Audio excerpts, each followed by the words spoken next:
Ezra, chapter 1. Now in the first year of Cyrus king of Persia, that the word of the Lord by the mouth of Jeremiah might be fulfilled, the Lord stirred up the spirit of Cyrus king of Persia, that he made a proclamation throughout all his kingdom, and put it also in writing, saying, Thus saith Cyrus king of Persia, The Lord God of heaven hath given me all the kingdoms of the earth, and he hath charged me to build him an house at Jerusalem, which is in Judah. Who is there among you of all his people? His God be with him, and let him go up to Jerusalem, which is in Judah, and build the house of the Lord God of Israel. He is the God which is in Jerusalem. And whosoever remaineth in any place where he sojourneth, let the men of his place help him with silver, and with gold, and with goods, and with beasts, beside the freewill offering for the house of God that is in Jerusalem. Then rose up the chief of the fathers of Judah and Benjamin, and the priests and the Levites, with all them whose spirit God had raised, to go up to build the house of the Lord which is in Jerusalem. And all they that were about them strengthened their hands with vessels of silver, with gold, with goods, and with beasts, and with precious things, beside all that was willingly offered. Also Cyrus the king brought forth the vessels of the house of the Lord, which Nebuchadnezzar had brought forth out of Jerusalem, and had put them in the house of his gods. Even those did Cyrus king of Persia bring forth by the hand of Mithredath the treasurer, and numbered them unto Sheshbazzar the prince of Judah. And this is the number of them: 30 chargers of gold, 1,000 chargers of silver, 29 knives, 30 basins of gold, silver basins of a second sort 410, and other vessels 1,000. All the vessels of gold and of silver were 5,400. All these did Sheshbazzar bring up with them of the captivity that were brought up from Babylon unto Jerusalem. Chapter 2. Now these are the children of the province that went up out of the captivity of those which had been carried away, whom Nebuchadnezzar the king of Babylon had carried away unto Babylon, and came again unto Jerusalem and Judah, every one unto his city, which came with Zerubbabel: Jeshua, Nehemiah, Seraiah, Realiah, Mordecai, Bilshan, Mispar, Bigvai, Rehum, Baanah. The number of the men of the people of Israel: the children of Parosh, 2,172. The children of Shephatiah, 372. The children of Erah, 775. The children of Pahath-Moab, of the children of Jeshua and Joab, 2,812. The children of Elam, 1,254. The children of Zattu, 945. The children of Zaccai, 703 score. The children of Bani, 642. The children of Bebai, 623. The children of Asgad, 1,222. The children of Adonikam, 666. The children of Bigvai, 2,056. The children of Adin, 454. The children of Ater of Hezekiah, 98. The children of Bezai, 323. The children of Jorah, 112. The children of Hashem, 223. The children of Gibbar, 95. The children of Bethlehem, 123. The men of Netophah, 56. The men of Anathoth, 128. The children of Asmaveth, 42. The children of Kirjath-Arim, Kephirah, and Beeroth, 743. The children of Ramah and Geba, 621. The men of Michmas, 122. The men of Bethel and Ai, 223. The children of Nebo, 52. The children of Magbish, 156. The children of the other Elam, 1,254. The children of Harim, 320. The children of Lod, Hadid, and Ono, 725. The children of Jericho, 345. The children of Senaa, 3,630. The priests: the children of Jediah of the house of Jeshua, 973. The children of Immer, 1,052. The children of Pashur, 1,247. The children of Harim, 1,017. The Levites: the children of Jeshua and Kadmiel of the children of Hodaviah, 70 and 4. The singers: the children of Asaph, 128. The children of the porters, the children of Shallum, the children of Ater, the children of Talmon, the children of Akab, the children of Hatita, the children of Shobai, in all 139. The Nethinims, the children of Ziha, the children of Hasupha, the children of Tabaoth, the children of Keros, the children of Siaha, the children of Padon, the children of Labana, the children of Hagabah, the children of Akab, the children of Hagab, the children of Shalmai, the children of Hanan, the children of Giddel, the children of Gahar, the children of Reiah, the children of Rezin, the children of Nekoda, the children of Gazam, the children of Uzzah, the children of Paseah, the children of Besai, the children of Asna, the children of Mehunim, the children of Nephusim, the children of Bakbuk, the children of Hakupha, the children of Harher, the children of Bazluth, the children of Mahida, the children of Harsha, the children of Barkos, the children of Sisera, the children of Thema, the children of Neziah, the children of Hatipha. The children of Solomon's servants, the children of Sotai, the children of Sophereth, the children of Peruda, the children of Jaala, the children of Darkon, the children of Giddel, the children of Shephatiah, the children of Hattil, the children of Pokereth of Zebaim, the children of Amai.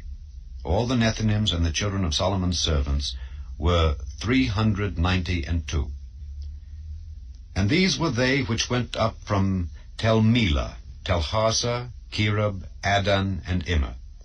But they could not show their father's house and their seed, whether they were of Israel. The children of Deliah, the children of Tobiah, the children of Nekoda, 652. And of the children of the priests, the children of Habiah, the children of Koz, the children of Barzillai, which took a wife of the daughters of Barzillai the Gileadite, and was called after their name, these sought their register among those that were reckoned by genealogy, but they were not found. Therefore were they, as polluted, put from the priesthood. And the Tirshatha said unto them that they should not eat of the most holy things till there stood up a priest with Urim and with Thummim. The whole congregation together was 42,360, beside their servants and their maids, of whom there were 7,337. And there were among them 200 singing men and singing women. Their horses were 736, their mules 245, their camels 435, their asses 6,720. And some of the chief of the fathers, when they came to the house of the Lord which is at Jerusalem, offered freely for the house of God to set it up in his place. They gave after their ability unto the treasure of the work, 61,000 drams of gold, and 5,000 pound of silver, and 100 priests' garments. So the priests and the Levites and some of the people, and the singers and the porters and the Nethinims dwelt in their cities, and all Israel in their cities. Chapter 3. And when the 7th month was come, and the children of Israel were in the cities, the people gathered themselves together as one man to Jerusalem. Then stood up Jeshua the son of Jozadak, and his brethren the priests, and Zerubbabel the son of Shealtiel, and his brethren, and builded the altar of the God of Israel, to offer burnt offerings thereon, as it is written in the law of Moses the man of God. And they set the altar upon his bases, for fear was upon them because of the people of those countries. And they offered burnt offerings thereon unto the Lord, even burnt offerings morning and evening. They kept also the Feast of Tabernacles, as it is written, and offered the daily burnt offerings by number, according to the custom, as the duty of every day required, and afterward offered the continual burnt offering, both of the new moons and of all the set feasts of the Lord that were consecrated, and of every one that willingly offered a freewill offering unto the Lord. From the first day of the 7th month began they to offer burnt offerings unto the Lord. But the foundation of the temple of the Lord was not yet laid. They gave money also unto the masons and to the carpenters, and meat and drink and oil unto them of Zidon and to them of Tyre, to bring cedar trees from Lebanon to the sea of Joppa, according to the grant that they had of Cyrus king of Persia. Now in the 2nd year of their coming unto the house of God at Jerusalem, in the 2nd month, began Zerubbabel the son of Shealtiel, and Jeshua the son of Jozadak, and the remnant of their brethren the priests and the Levites, and all they that were come out of the captivity unto Jerusalem, and appointed the Levites from 20 years old and upward to set forward the work of the house of the Lord. Then stood Jeshua with his sons and his brethren, Kadmiel and his sons, the sons of Judah, together, to set forward the workmen in the house of God, the sons of Henadad with their sons, and their brethren the Levites. And when the builders laid the foundation of the temple of the Lord, they set the priests in their apparel with trumpets, and the Levites the sons of Asaph with cymbals, to praise the Lord after the ordinance of David king of Israel. And they sang together by course, in praising and giving thanks unto the Lord, because he is good, for his mercy endureth forever toward Israel. And all the people shouted with a great shout when they praised the Lord, because the foundation of the house of the Lord was laid. But many of the priests and Levites and chief of the fathers, who were ancient men that had seen the first house, when the foundation of this house was laid before their eyes, wept with a loud voice. And many shouted aloud for joy, so that the people could not discern the noise of the shout of joy from the noise of the weeping of the people. For the people shouted with a loud shout, and the noise was heard afar off. Chapter 4.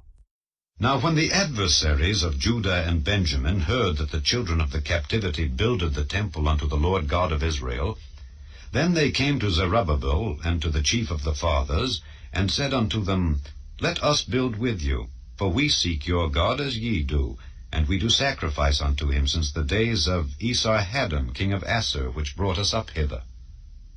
But Zerubbabel and Jeshua and the rest of the chief of the fathers of Israel said unto them, Ye have nothing to do with us to build an house unto our God, but we ourselves together will build unto the Lord God of Israel, as King Cyrus the king of Persia hath commanded us.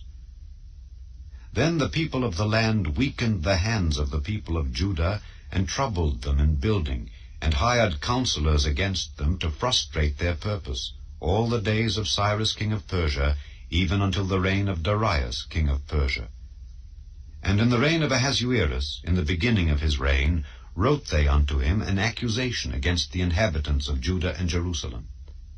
And in the days of Artaxerxes wrote Bishlam, Mithridath, Tabeel, and the rest of their companions unto Artaxerxes king of Persia, and the writing of the letter was written in the Syrian tongue, and interpreted in the Syrian tongue. Rehum the chancellor and Shimshai the scribe wrote a letter against Jerusalem to Artaxerxes the king in this sort. Then wrote Rehum the chancellor and Shimshai the scribe and the rest of their companions, the Dinaites, the Aphasathkites, the Tarpelites, the Apharsites, the Archivites, the Babylonians, the Susankites, the Dehavites, and the Elamites, and the rest of the nations whom the great and noble Asnapper brought over and set in the cities of Samaria, and the rest that are on this side the river, and at such a time.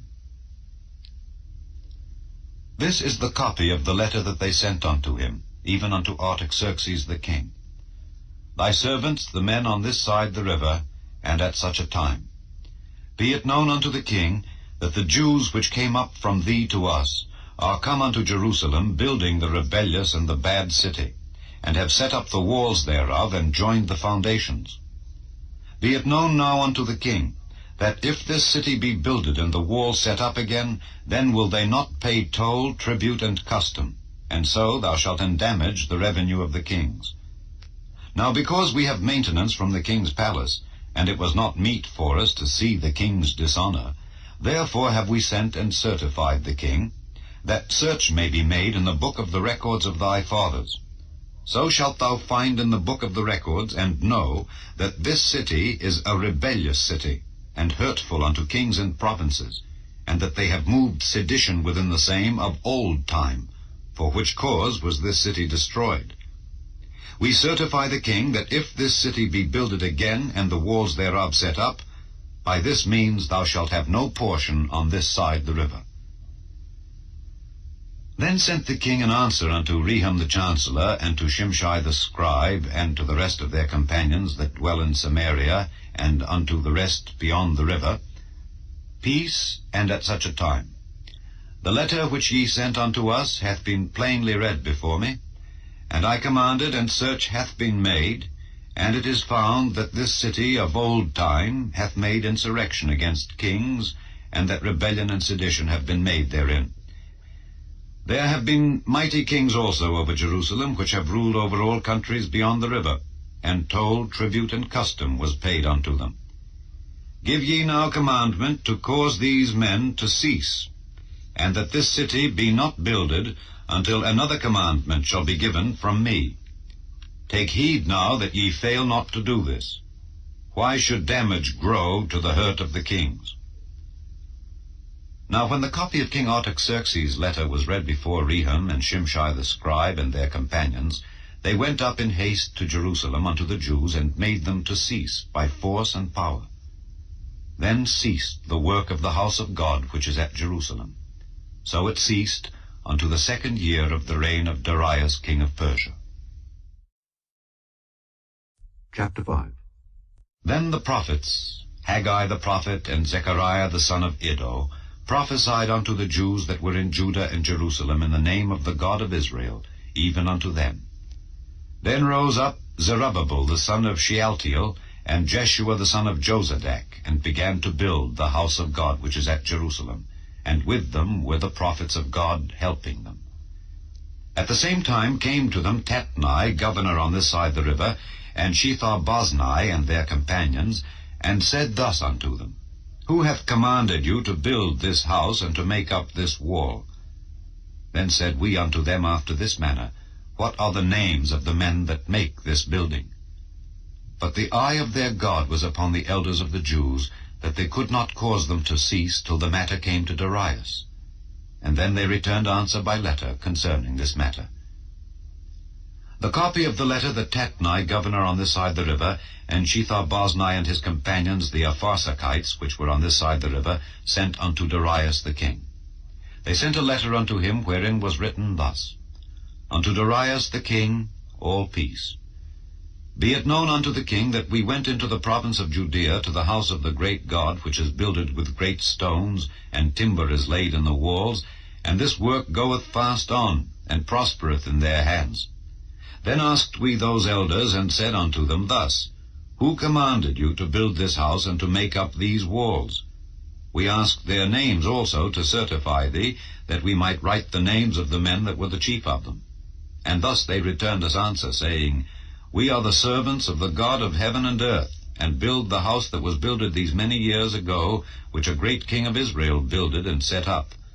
But after that our fathers had provoked the God of heaven unto wrath, he gave them into the hand of Nebuchadnezzar the king of Babylon, the Chaldean, who destroyed this house, and carried the people away into Babylon.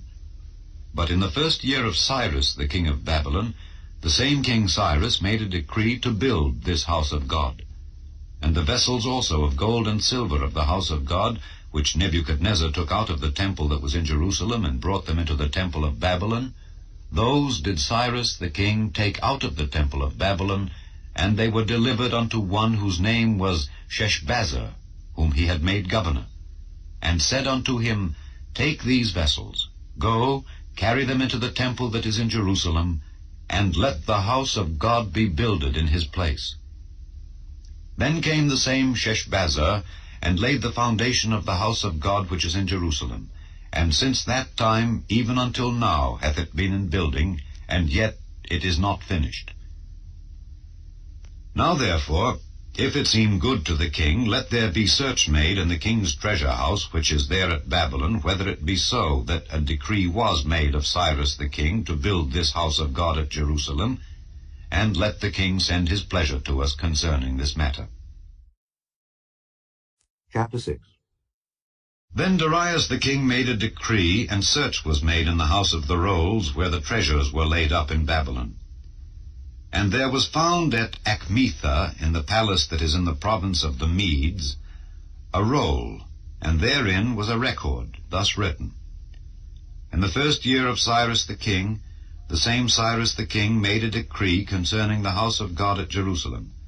Let the house be builded, the place where they offered sacrifices, and let the foundations thereof be strongly laid, the height thereof 60 cubits, and the breadth thereof 60 cubits, with 3 rows of great stones, and a row of new timber, and let the expenses be given out of the king's house. And also let the golden and silver vessels of the house of God, which Nebuchadnezzar took forth out of the temple which is at Jerusalem, and brought unto Babylon, be restored, and brought again unto the temple which is at Jerusalem, every one to his place, and place them in the house of God. Now therefore Tatnai, governor beyond the river, Shethar-Boznai, and your companions the Apharsachites, which are beyond the river, be ye far from thence. Let the work of this house of God alone. Let the governor of the Jews and the elders of the Jews build this house of God in his place. Moreover, I make a decree what ye shall do to the elders of these Jews for the building of this house of God, that of the king's goods, even of the tribute beyond the river, forthwith expenses be given unto these men, that they be not hindered. And that which they have need of, both young bullocks and rams and lambs for the burnt offerings of the God of heaven, wheat, salt, wine, and oil, according to the appointment of the priests which are at Jerusalem, let it be given them day by day without fail, that they may offer sacrifices of sweet savours unto the God of heaven, and pray for the life of the king and of his sons.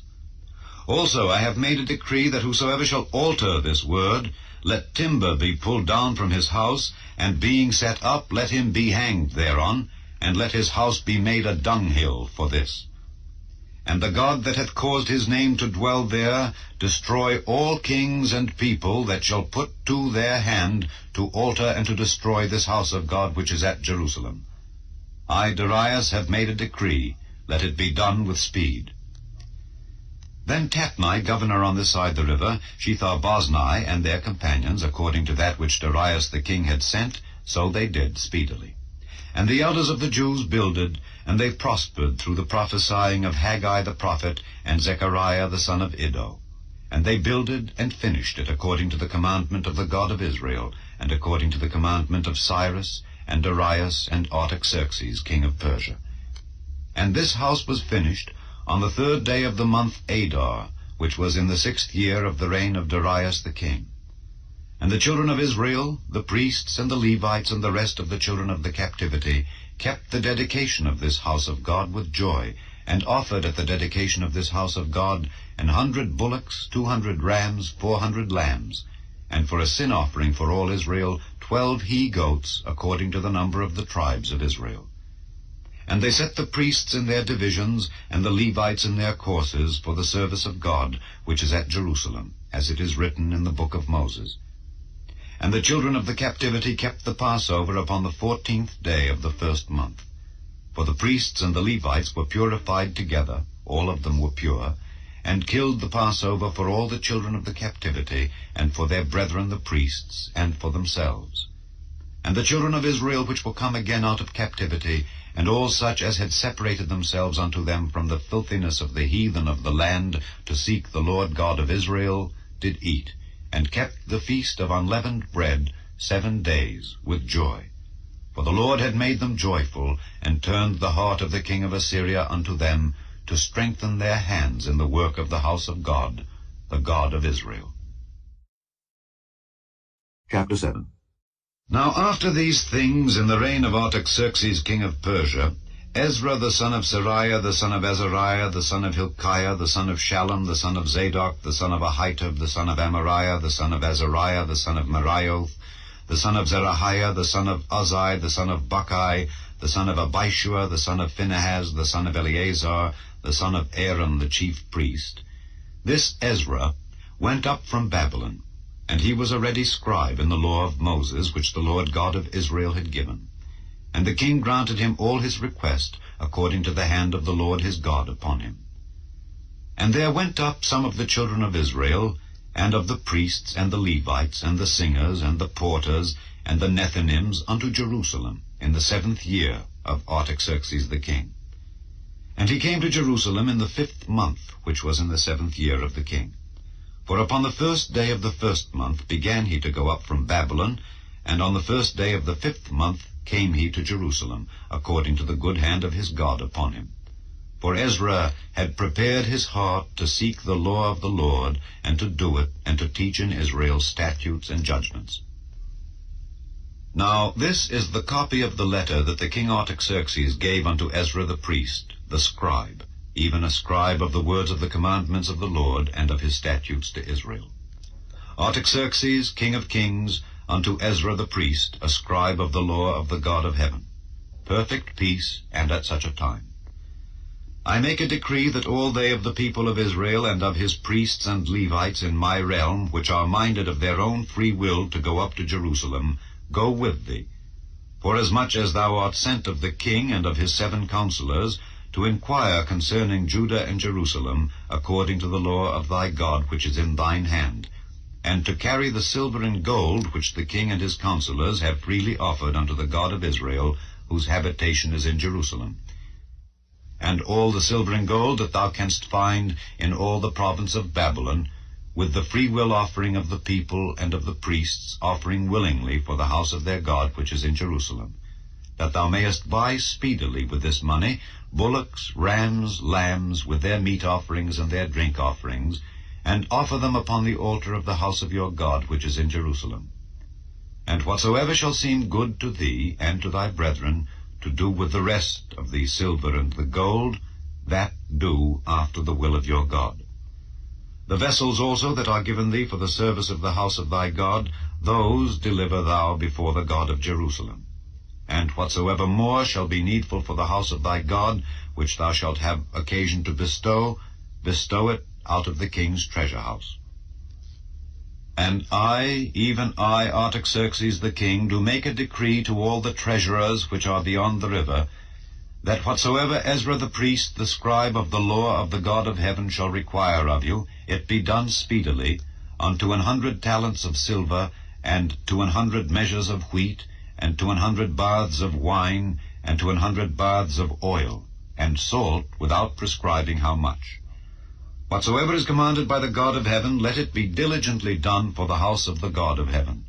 For why should there be wrath against the realm of the king and his sons? Also we certify you that touching any of the priests and Levites, singers, porters, Nethinims, or ministers of this house of God, it shall not be lawful to impose toll, tribute, or custom upon them. And thou, Ezra, after the wisdom of thy God that is in thine hand, set magistrates and judges, which may judge all the people that are beyond the river, all such as know the laws of thy God. And teach ye them that know them not. And whosoever will not do the law of thy God and the law of the king, let judgment be executed speedily upon him, whether it be unto death, or to banishment, or to confiscation of goods, or to imprisonment. Blessed be the Lord God of our fathers, which hath put such a thing as this in the king's heart, to beautify the house of the Lord which is in Jerusalem, and hath extended mercy unto me before the king and his counselors, and before all the king's mighty princes. And I was strengthened as the hand of the Lord my God was upon me, and I gathered together out of Israel chief men to go up with me. Chapter 8. These are now the chief of their fathers, and this is the genealogy of them that went up with me from Babylon in the reign of Artaxerxes the king. Of the sons of Phinehas, Gershom. Of the sons of Ithamar, Daniel. Of the sons of David, Hattush. Of the sons of Shechaniah, of the sons of Pharosh, Zechariah. And with him were reckoned by genealogy of the males 150. Of the sons of Pahath-Moab, Elihoenai, the son of Zerahiah, and with him 200 males. Of the sons of Shechaniah, the son of Jehaziel, and with him 300 males. Of the sons also of Adin, Ebed the son of Jonathan, and with him 50 males. And of the sons of Elam, Jeshiah the son of Athaliah, and with him 70 males. And of the sons of Shephatiah, Zebadiah the son of Michael, and with him 80 males. Of the sons of Joab, Obadiah the son of Jehiel, and with him 218 males. And of the sons of Shelomith, the son of Josephiah, and with him 160 males. And of the sons of Bebai, Zechariah the son of Bebai, and with him 28 males. And of the sons of Asgad, Johanan the son of Hakkatan, and with him 110 males. And of the last sons of Adonikam, whose names are these, Eliphalet, Jeiel, and Shemaiah, and with them 80 males.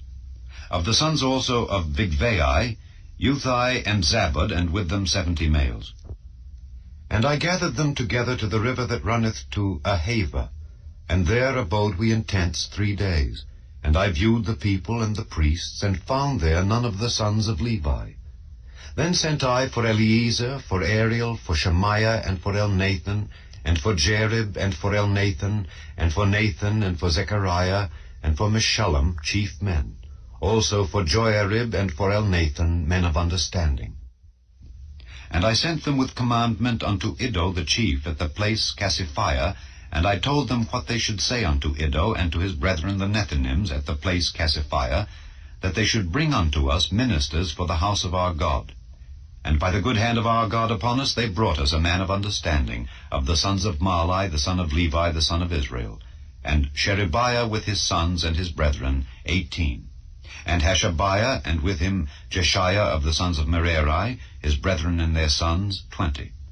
Also of the Nethinims, whom David and the princes had appointed for the service of the Levites, 220 Nethinims. All of them were expressed by name. Then I proclaimed a fast there at the river of Ahava, that we might afflict ourselves before our God, to seek of him a right way for us and for our little ones and for all our substance. For I was ashamed to require of the king a band of soldiers and horsemen to help us against the enemy in the way, because we had spoken unto the king, saying, The hand of our God is upon all them for good that seek him, but his power and his wrath is against all them that forsake him.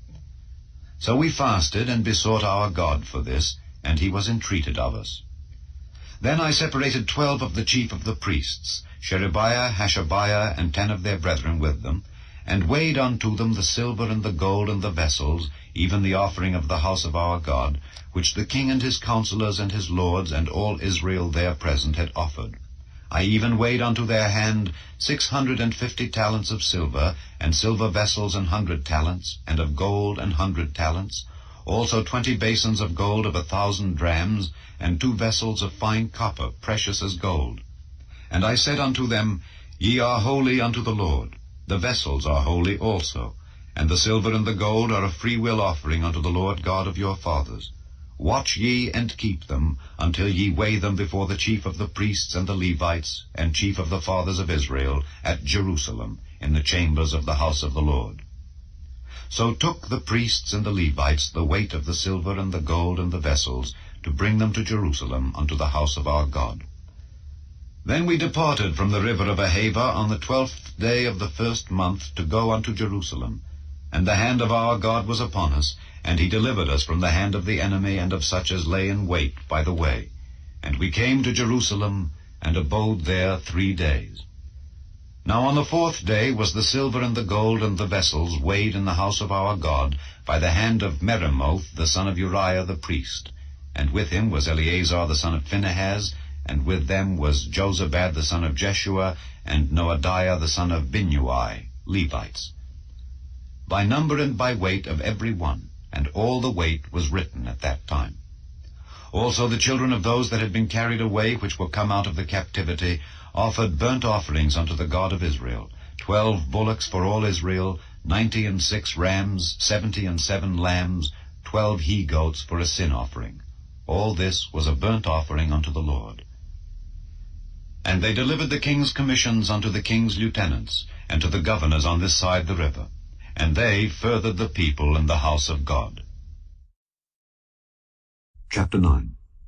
Now when these things were done, the princes came to me, saying, The people of Israel and the priests and the Levites have not separated themselves from the people of the lands, doing according to their abominations, even of the Canaanites, the Hittites, the Perizzites, the Jebusites, the Ammonites, the Moabites, the Egyptians, and the Amorites.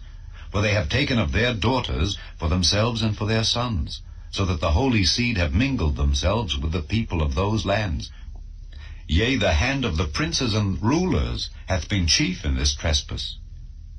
And when I heard this thing, I rent my garment and my mantle, and plucked off the hair of my head and of my beard, and sat down astonied. Then were assembled unto me every one that trembled at the words of the God of Israel, because of the transgression of those that had been carried away. And I sat astonied until the evening sacrifice. And at the evening sacrifice I arose up from my heaviness, and having rent my garment and my mantle, I fell upon my knees, and spread out my hands unto the Lord my God, and said, O my God, I am ashamed, and blush to lift up my face to thee, my God. For our iniquities are increased over our head, and our trespass is grown up unto the heavens. Since the days of our fathers have we been in a great trespass unto this day. And for our iniquities have we, our kings and our priests, been delivered into the hand of the kings of the lands, to the sword, to captivity, and to a spoil, and to confusion of face, as it is this day. And now for a little space grace hath been showed from the Lord our God, to leave us a remnant to escape, and to give us a nail in his holy place, that our God may lighten our eyes, and give us a little reviving in our bondage. For we were bondmen, yet our God hath not forsaken us in our bondage, but hath extended mercy unto us in the sight of the kings of Persia, to give us a reviving, to set up the house of our God, and to repair the desolations thereof, and to give us a wall in Judah and in Jerusalem. And now, O our God, what shall we say after this? For we have forsaken thy commandments, which thou hast commanded by thy servants the prophets, saying, The land unto which ye go to possess it is an unclean land, with the filthiness of the people of the lands, with their abominations, which have filled it from one end to another with their uncleanness. Now therefore give not your daughters unto their sons, neither take their daughters unto your sons, nor seek their peace or their wealth forever, that ye may be strong, and eat the good of the land, and leave it for an inheritance to your children forever. And after all that is come upon us for our evil deeds and for our great trespass, seeing that thou, our God, hast punished us less than our iniquities deserve, and hast given us such deliverance as this, should we again break thy commandments, and join in affinity with the people of these abominations? Wouldest not thou be angry with us till thou hadst consumed us, so that there should be no remnant nor escaping? O Lord God of Israel, thou art righteous, for we remain yet escaped, as it is this day. Behold, we are before thee in our trespasses, for we cannot stand before thee because of this. Chapter 10.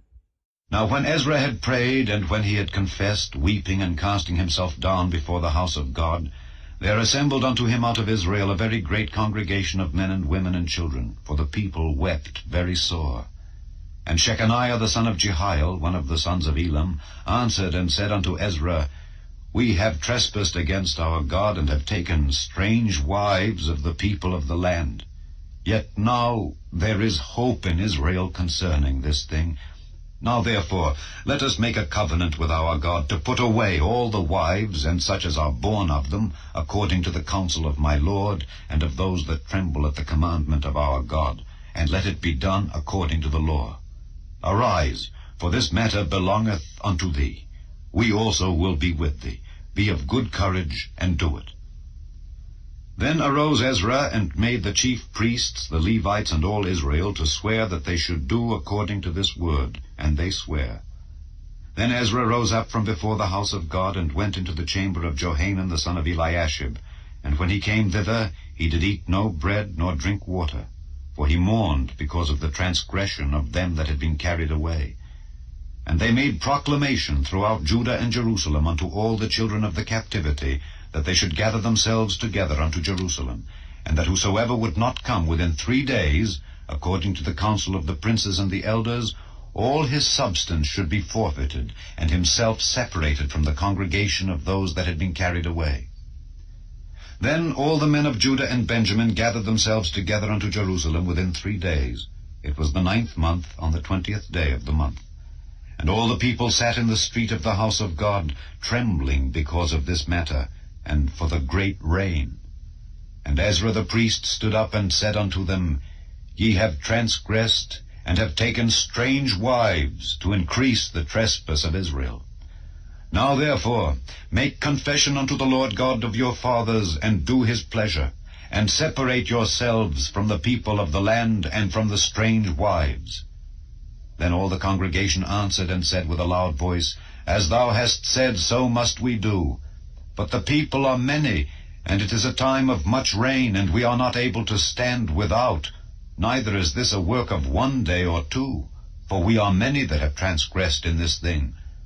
Let now our rulers of all the congregations stand, and let all them which have taken strange wives in our cities come at appointed times, and with them the elders of every city and the judges thereof, until the fierce wrath of our God for this matter be turned from us. Only Jonathan the son of Asahel and Jahaziah the son of Tikvah were employed about this matter, and Meshullam and Shabbathai the Levite helped them. And the children of the captivity did so. And Ezra the priest, with certain chief of the fathers after the house of their fathers, and all of them by their names, were separated, and sat down in the first day of the 10th month to examine the matter. And they made an end with all the men that had taken strange wives by the first day of the 1st month. And among the sons of the priests there were found that had taken strange wives, namely, of the sons of Jeshua the son of Jozadak and his brethren, Maaseiah and Eleazar and Jerib and Gedaliah. And they gave their hands that they would put away their wives, and being guilty they offered a ram of the flock for their trespass. And of the sons of Immer, Hanani and Zebadiah, and of the sons of Harim, Maaseiah and Elijah and Shemaiah and Jehiel and Dosiah. And of the sons of Pasha, Elioenai, Maaseiah, Ishmael, Nethaneel, Jozabad, and Elasa. Also of the Levites, Jozabad and Shimei and Keliah, the same is Kelita, Pethahiah, Judah, and Eliezer. Of the singers also, Eliashib, and of the porters, Shallum and Telem and Uri.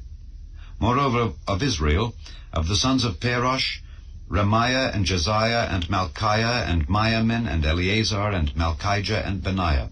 And of the sons of Elam, Mattaniah, Zechariah and Jehiel and Abdi and Jeremoth and Eliah. And of the sons of Zattu, Elioenai, Eliashib, Mattaniah and Jeremoth and Zabad and Aziza. Of the sons also of Bebai, Jehohanan, Hananiah, Zabbai, and Athlai. And of the sons of Bani, Meshullam, Malach, and Adiah, Jashub, and Sheol, and Ramoth. And of the sons of Pahath-Moab, Adnah, and Kelal, Benaiah, Maaseiah, Mattaniah, Bezaleel, and Binnui, and Manasseh. And of the sons of Harim, Eliezer, Ishijah, Malchiah, Shemaiah, Shimeon, Benjamin, Malach, and Shemariah. Of the sons of Hashem, Mattini, Mattatha, Zabad, Eliphalet, Jeremiah, Manasseh, and Shimei. Of the sons of Bani, Maadai, Amram, and Uel, Benaiah, Bediah, Kelu, Benaiah, Meremoth, Eliashib, Mattaniah, Mattini, and Jaasor, and Bani, and Binnui, Shimei, and Shelemiah, and Nathan, and Adiah, Machnadibai, Sheshai, Sherai, Azareel, and Shelemiah, Shemariah, Shallum, Amariah, and Joseph. Of the sons of Nebo, Jeiel, Mattithiah, Zabad, Zebina, Jador, and Joel, Benaiah. All these had taken strange wives, and some of them had wives by whom they had children. The Book of Nehemiah, Chapter 1. The words of Nehemiah the son of Hakaliah. And it came to pass in the month Kislew, in the 20th year, as I was in Shushan the palace, that Hanani, one of my brethren, came, he and certain men of Judah, and I asked them concerning the Jews that had escaped, which were left of the captivity, and concerning Jerusalem. And they said unto me, The remnant that are left of the captivity there in the province are in great affliction and reproach. The wall of Jerusalem also is broken down, and the gates thereof are burned with fire. And it came to pass, when I heard these words, that I sat down and wept, and mourned certain days, and fasted, and prayed before the God of heaven, and said, I beseech thee, O Lord God of heaven, the great and terrible God, that keepeth covenant and mercy for them that love him and observe his commandments, let thine ear now be attentive, and thine eyes open, that thou mayest hear the prayer of thy servant, which I pray before thee now day and night, for the children of Israel thy servants, and confess the sins of the children of Israel which we have sinned against thee. Both I and my father's house have sinned. We have dealt very corruptly against thee, and have not kept the commandments, nor the statutes, nor the judgments, which thou commandedst thy servant Moses. Remember, I beseech thee, the word that thou commandedst thy servant Moses, saying, If ye transgress, I will scatter you abroad among the nations. But if ye turn unto me, and keep my commandments, and do them, though there were of you cast out unto the uttermost part of the heaven, yet will I gather them from thence, and will bring them unto the place that I have chosen to set my name there. Now these are thy servants and thy people, whom thou hast redeemed by thy great power and by thy strong hand. O Lord, I beseech thee, let now thine ear be attentive to the prayer of thy servant, and to the prayer of thy servants, who desire to fear thy name. And prosper, I pray thee, thy servant this day, and grant him mercy in the sight of this man. For I was the king's cupbearer. Chapter 2. And it came to pass in the month Nisan, in the 20th year of Artaxerxes the king, that wine was before him. And I took up the wine, and gave it unto the king. Now I had not been beforetime sad in his presence. Wherefore the king said unto me, Why is thy countenance sad, seeing thou art not sick? This is nothing else but sorrow of heart. Then I was very sore afraid, and said unto the king, Let the king live forever. Why should not my countenance be sad, when the city, the place of my father's sepulchres, lieth waste, and the gates thereof are consumed with fire? Then the king said unto me, For what dost thou make request? So I prayed to the God of heaven, and I said unto the king, If it please the king, and if thy servant have found favor in thy sight, that thou wouldest send me unto Judah, unto the city of my father's sepulchres, that I may build it. And the king said unto me, the queen also sitting by him, For how long shall thy journey be, and when wilt thou return? So it pleased the king to send me, and I set him a time. Moreover I said unto the king, If it please the king, let letters be given me to the governors beyond the river, that they may convey me over till I come into Judah. And a letter unto Asaph the keeper of the king's forest, that he may give me timber to make beams for the gates of the palace which appertain to the house, and for the wall of the city, and for the house that I shall enter into. And the king granted me according to the good hand of my God upon me. Then I came to the governors beyond the river, and gave them the king's letters. Now the king had sent captains of the army and horsemen with me. When Sanballat the Horonite and Tobiah the servant, the Ammonite, heard of it, it grieved them exceedingly that there was come a man to seek the welfare of the children of Israel. So I came to Jerusalem, and was there 3 days. And I arose in the night, I and some few men with me. Neither told I any man what my God had put in my heart to do at Jerusalem, neither was there any beast with me, save the beast that I rode upon. And I went out by night by the gate of the valley, even before the dragon well, and to the dung port, and viewed the walls of Jerusalem, which were broken down, and the gates thereof were consumed with fire. Then I went on to the gate of the fountain, and to the king's pool, but there was no place for the beast that was under me to pass. Then went I up in the night by the brook, and viewed the wall, and turned back, and entered by the gate of the valley, and so returned.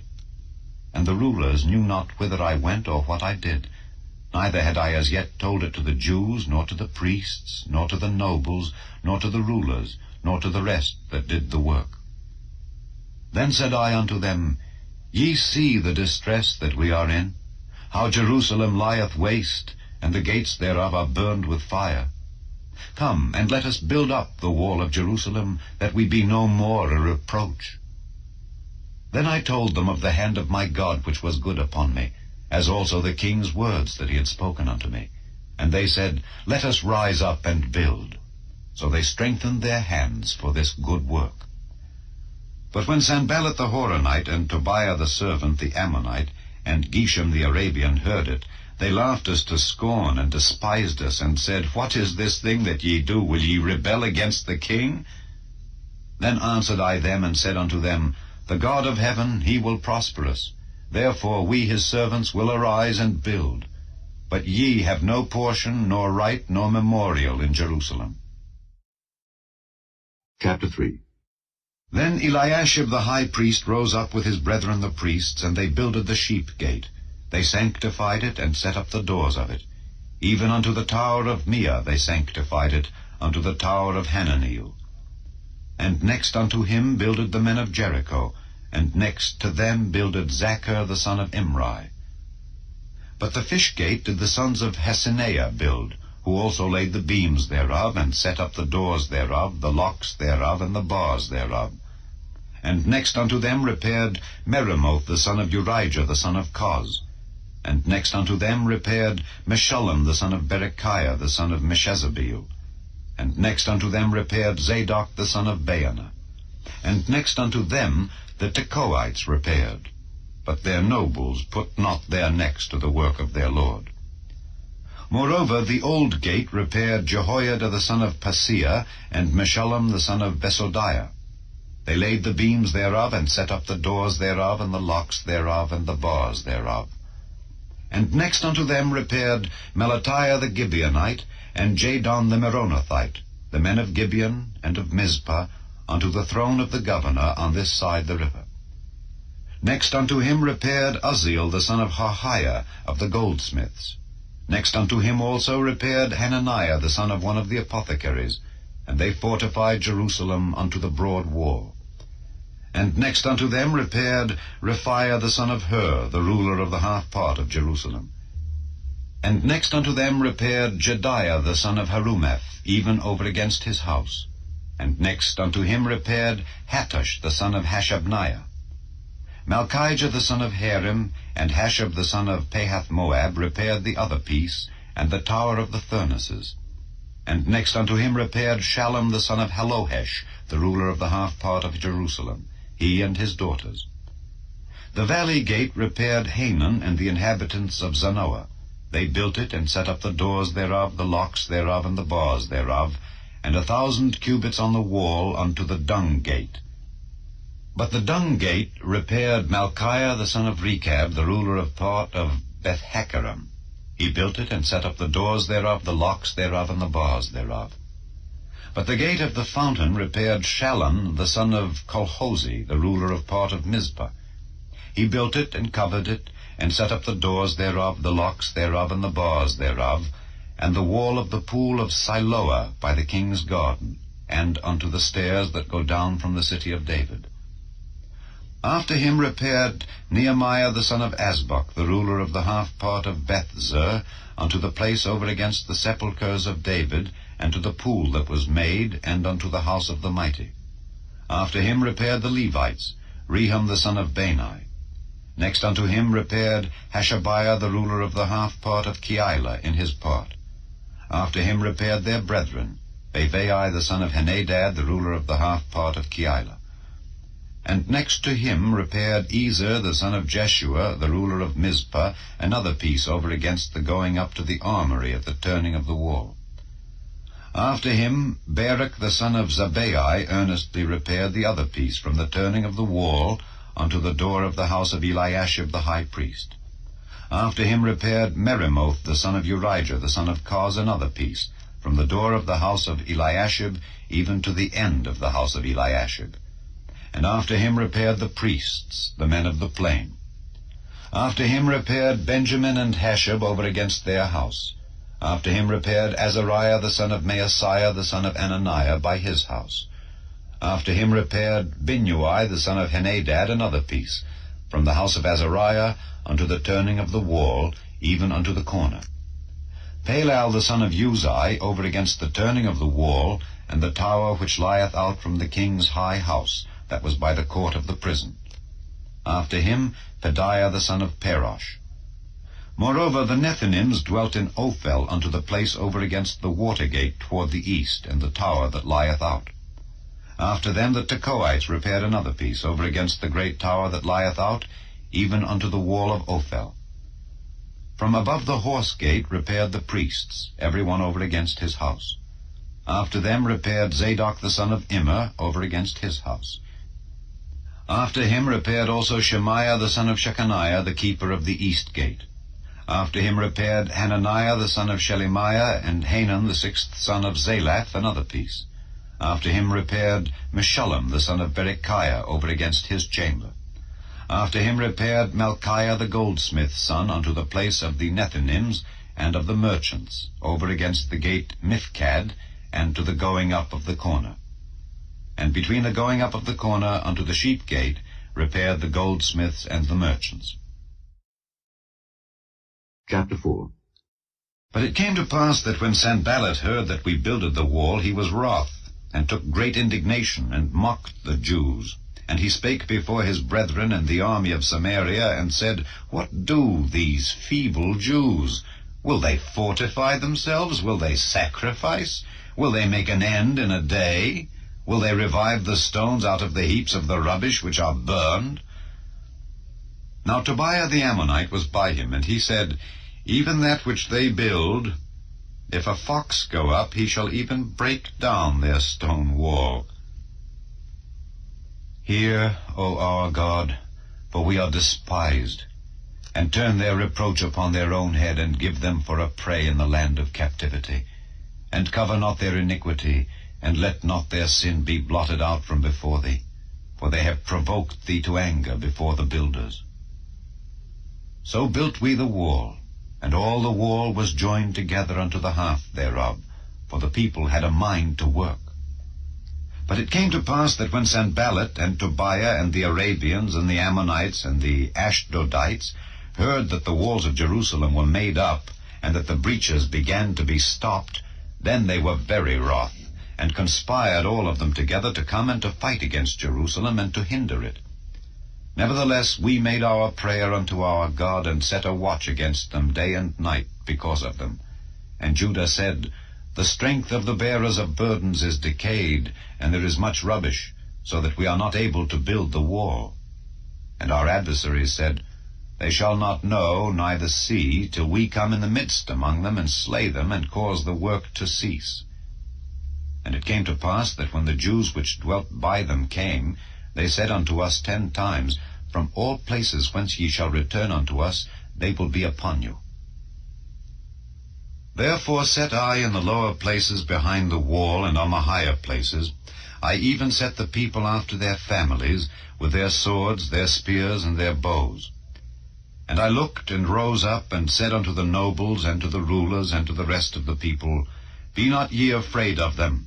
Remember the Lord, which is great and terrible, and fight for your brethren, your sons and your daughters, your wives and your houses.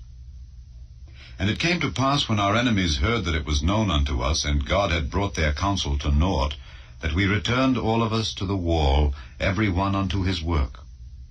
And it came to pass from that time forth, that the half of my servants wrought in the work, and the other half of them held both the spears, the shields, and the bows, and the habergeons. And the rulers were behind all the house of Judah. They which builded on the wall, and they that bare burdens, with those that laboured, every one with one of his hands wrought in the work, and with the other hand held a weapon. For the builders every one had his sword girded by his side, and so builded. And he that sounded the trumpet was by me. And I said unto the nobles, and to the rulers, and to the rest of the people, The work is great and large, and we are separated upon the wall, one far from another.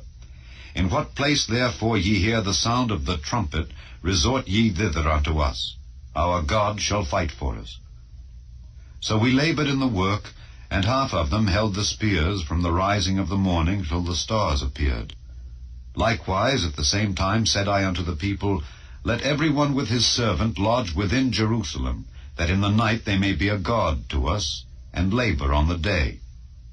So neither I nor my brethren nor my servants, nor the men of the guard which followed me, none of us put off our clothes, saving that every one put them off for washing. Chapter 5. And there was a great cry of the people and of their wives against their brethren the Jews. For there were that said, We, our sons and our daughters, are many. Therefore we take up corn for them, that we may eat and live. Some also there were that said, We have mortgaged our lands, vineyards, and houses, that we might buy corn because of the dearth. There were also that said, We have borrowed money for the king's tribute, and that upon our lands and vineyards. Yet now our flesh is as the flesh of our brethren, our children as their children.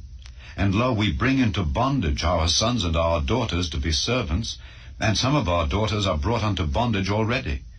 neither is it in our power to redeem them, for other men have our lands and vineyards. And I was very angry when I heard their cry and these words. Then I consulted with myself, and I rebuked the nobles and the rulers, and said unto them, Ye exact usury, every one of his brother. And I set a great assembly against them. And I said unto them, We, after our ability, have redeemed our brethren the Jews, which were sold unto the heathen. And will ye even sell your brethren? Or shall they be sold unto us? Then held they their peace, and found nothing to answer. Also I said, It is not good that ye do. Ought ye not to walk in the fear of our God, because of the reproach of the heathen, our enemies?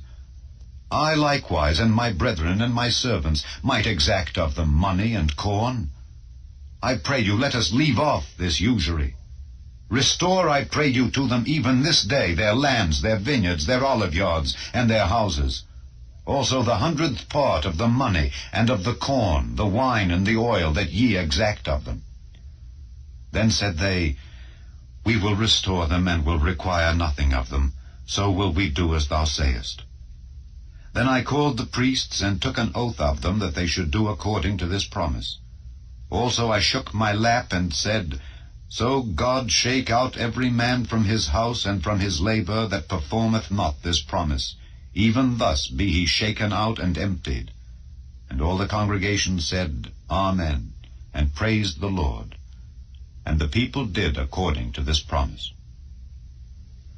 Moreover, from the time that I was appointed to be their governor in the land of Judah, from the 20th year even unto the 32nd year of Artaxerxes the king, that is 12 years, I and my brethren have not eaten the bread of the governor.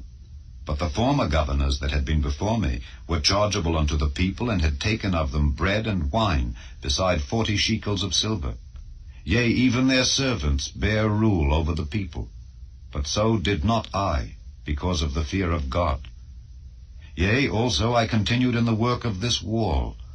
Neither bought we any land, and all my servants were gathered thither unto the work. Moreover, there were at my table 150 of the Jews and rulers, beside those that came unto us from among the heathen that are about us. Now that which was prepared for me daily was 1 ox and 6 choice sheep. Also fowls were prepared for me, and once in 10 days store of all sorts of wine. Yet for all this required not I the bread of the governor, because the bondage was heavy upon this people. Think upon me, my God, for good, according to all that I have done for this people. Chapter 6. Now it came to pass, when Sanballat and Tobiah and Geshem the Arabian and the rest of our enemies heard that I had builded the wall, and that there was no breach left therein, though at that time I had not set up the doors upon the gates, that Sanballat and Geshem sent unto me, saying, Come, let us meet together in some one of the villages in the plain of Ono. But they thought to do me mischief. And I sent messengers unto them, saying, I am doing a great work, so that I cannot come down. Why should the work cease, whilst I leave it, and come down to you? Yet they sent unto me 4 times after this sort, and I answered them after the same manner. Then sent Sanballat his servant unto me in like manner the 5th time, with an open letter in his hand, wherein was written, It is reported among the heathen, and Gashmu saith it, that thou and the Jews think to rebel, for which cause thou buildest the wall, that thou mayest be their king according to these words. And thou hast also appointed prophets to preach of thee at Jerusalem, saying, There is a king in Judah. And now shall it be reported to the king according to these words. Come now, therefore, and let us take counsel together. Then I sent unto him, saying, There are no such things done as thou sayest, but thou feignest them out of thine own heart. For they all made us afraid, saying, Their hand shall be weakened from the work, that it be not done. Now therefore, O God, strengthen my hands. Afterward I came unto the house of Shemaiah the son of Delaiah the son of Mehetabeel, who was shut up. And he said, Let us meet together in the house of God within the temple, and let us shut the doors of the temple, for they will come to slay thee. Yea, in the night will they come to slay thee. And I said, Should such a man as I flee? And who is there that, being as I am, would go into the temple to save his life? I will not go in. And lo, I perceived that God had not sent him, but that he pronounced this prophecy against me. For Tobiah and Sanballat had hired him. Therefore was he hired, that I should be afraid, and do so, and sin, and that they might have matter for an evil report, that they might reproach me. My God, think thou upon Tobiah and Sanballat according to these their works, and on the prophetess Noadiah and the rest of the prophets that would have put me in fear.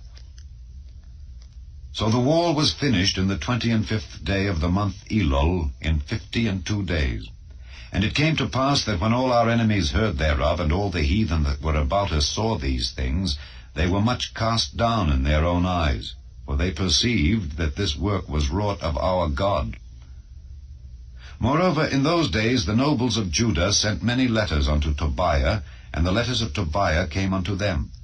For there were many in Judah sworn unto him, because he was the son-in-law of Shechaniah the son of Erah, and his son Johanan had taken the daughter of Meshullam the son of Berechiah.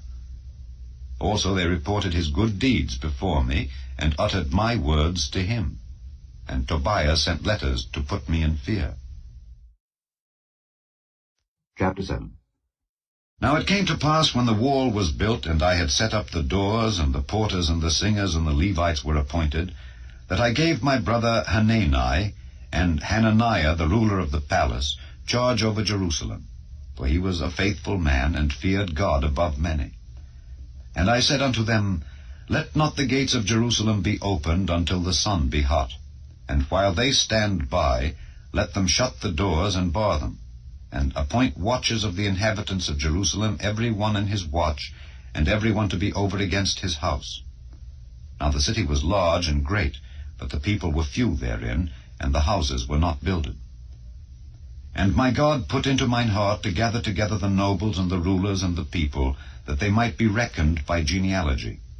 And I found a register of the genealogy of them which came up at the first, and found written therein, These are the children of the province that went up out of the captivity of those that had been carried away, whom Nebuchadnezzar the king of Babylon had carried away, and came again to Jerusalem and to Judah, every one unto his city. Who came with Zerubbabel, Jeshua, Nehemiah, Azariah, Rehemiah, Nehemani, Mordecai, Bilshan, Mispereth, Bigvai, Nehum, Baana. The number, I say, of the men of the people of Israel was this: the children of Parosh, 2,172. The children of Shephatiah, 372. The children of Erah, 652. The children of Pahath Moab, of the children of Jeshua and Joab, 2,818. The children of Elam, 1,254. The children of Zatu, 845. The children of Zaccai, 703 score. The children of Binnui, 648. The children of Bebai, 628. The children of Asgad, 2,322. The children of Adonikam, 603 score and 7. The children of Bigvai, 2,003 score and 7. The children of Adin, 655.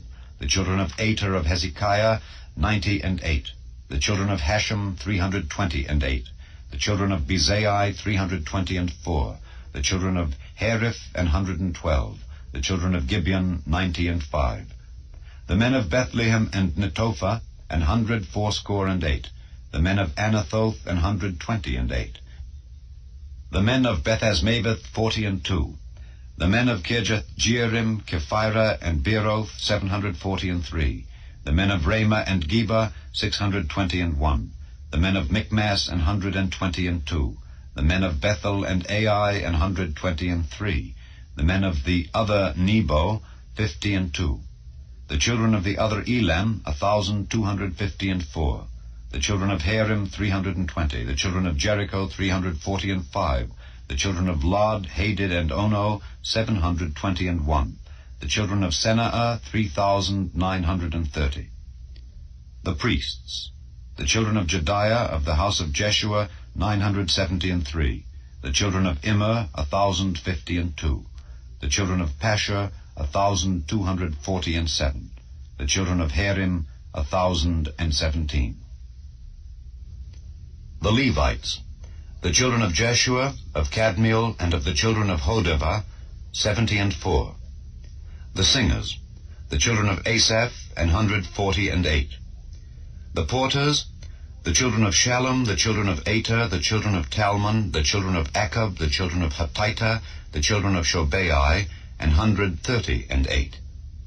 The Nethinims, the children of Zihah, the children of Hashupha, the children of Tabaoth, the children of Keros, the children of Siyah, the children of Padon, the children of Labana, the children of Hagabah, the children of Shalmai, the children of Hanan, the children of Giddel, the children of Gehar, the children of Reiah, the children of Rezin, the children of Nekoda, the children of Gazam, the children of Uzzah, the children of Phasea, the children of Besai, the children of Meunim, the children of Nephishasim, the children of Bakbuk, the children of Hakupha, the children of Harher, the children of Bazlith, the children of Mahida, the children of Harsha, the children of Barkos, the children of Sisera, the children of Tema, the children of Neziah, the children of Hatipha. The children of Solomon's servants, the children of Sotai, the children of Sophereth, the children of Perida, the children of Jaala, the children of Darkon, the children of Giddel, the children of Shephatiah, the children of Hattil, the children of Pokereth of Zebaim, the children of Ammon. All the Nethinims and the children of Solomon's servants were 392. And these were they which went up also from Tel Melah, Tel Harisha, Kerub, Adon, and Immer. But they could not show their father's house, nor their seed, whether they were of Israel. The children of Deliah, the children of Tobiah, the children of Nekoda, 642. And of the priests, the children of Habiah, the children of Koz, the children of Barzillai, which took one of the daughters of Barzillai the Gileadite to wife, and was called after their name, these sought their register among those that were reckoned by genealogy, but it was not found. Therefore were they, as polluted, put from the priesthood. And the Tirshatha said unto them that they should not eat of the most holy things, till there stood up a priest with Urim and Thummim. The whole congregation together was 42,360, beside their manservants and their maidservants, of whom there were 7,337, and they had 245 singing men and singing women. Their horses 736, their mules 245, their camels 435, 6,720 asses. And some of the chief of the fathers gave unto the work. The Tirshatha gave to the treasure 1,000 drams of gold, 50 basins, 530 priests' garments. And some of the chief of the fathers gave to the treasure of the work 20,000 drams of gold, and 2,200 pound of silver. And that which the rest of the people gave was 20,000 drams of gold, and 2,000 pound of silver, and 67 priests' garments. So the priests and the Levites and the porters and the singers and some of the people and the Nethinims and all Israel dwelt in their cities. And when the 7th month came, the children of Israel were in their cities. Chapter 8. And all the people gathered themselves together as one man into the street that was before the water gate. And they spake unto Ezra the scribe to bring the book of the law of Moses, which the Lord had commanded to Israel. And Ezra the priest brought the law before the congregation, both of men and women, and all that could hear with understanding, upon the 1st day of the 7th month. And he read therein before the street that was before the water gate, from the morning until midday, before the men and the women and those that could understand. And the ears of all the people were attentive unto the book of the law. And Ezra the scribe stood upon a pulpit of wood, which they had made for the purpose. And beside him stood Mattithiah and Shema and Anaiah and Urijah and Hilkiah and Maaseiah on his right hand, and on his left hand Pedaiah and Mishael and Malchiah and Hashem and Hashbaddanah, Zechariah and Meshullam. And Ezra opened the book in the sight of all the people, for he was above all the people. And when he opened it, all the people stood up. And Ezra blessed the Lord, the great God. And all the people answered, Amen, Amen, with lifting up their hands. And they bowed their heads and worshipped the Lord with their faces to the ground. Also Jeshua and Bani and Sherebiah, Jamin, Akkub, Shabbathai, Hodijah, Maaseiah, Kelita, Azariah, Jozabad, Hanan, Peliah, and the Levites caused the people to understand the law. And the people stood in their place. So they read in the book in the law of God distinctly, and gave the sense, and caused them to understand the reading. And Nehemiah, which is the Tirshatha, and Ezra the priest, the scribe, and the Levites that taught the people, said unto all the people, This day is holy unto the Lord your God. Mourn not nor weep. For all the people wept when they heard the words of the law. Then he said unto them, Go your way, eat the fat and drink the sweet, and send portions unto them for whom nothing is prepared. For this day is holy unto our Lord. Neither be ye sorry, for the joy of the Lord is your strength. So the Levites stilled all the people, saying, Hold your peace, for the day is holy, neither be ye grieved. And all the people went their way to eat and to drink and to send portions, and to make great mirth, because they had understood the words that were declared unto them. And on the second day were gathered together the chief of the fathers of all the people, the priests and the Levites, unto Ezra the scribe, even to understand the words of the law. And they found written in the law which the Lord had commanded by Moses, that the children of Israel should dwell in booths in the feast of the 7th month, and that they should publish and proclaim in all their cities and in Jerusalem, saying, Go forth unto the mount, and fetch olive branches, and pine branches, and myrtle branches, and palm branches, and branches of thick trees, to make booths, as it is written.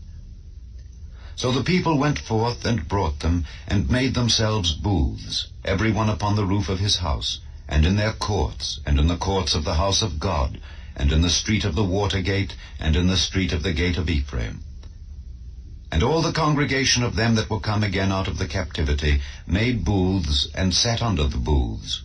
For since the days of Jeshua the son of Nun unto that day had not the children of Israel done so. And there was very great gladness.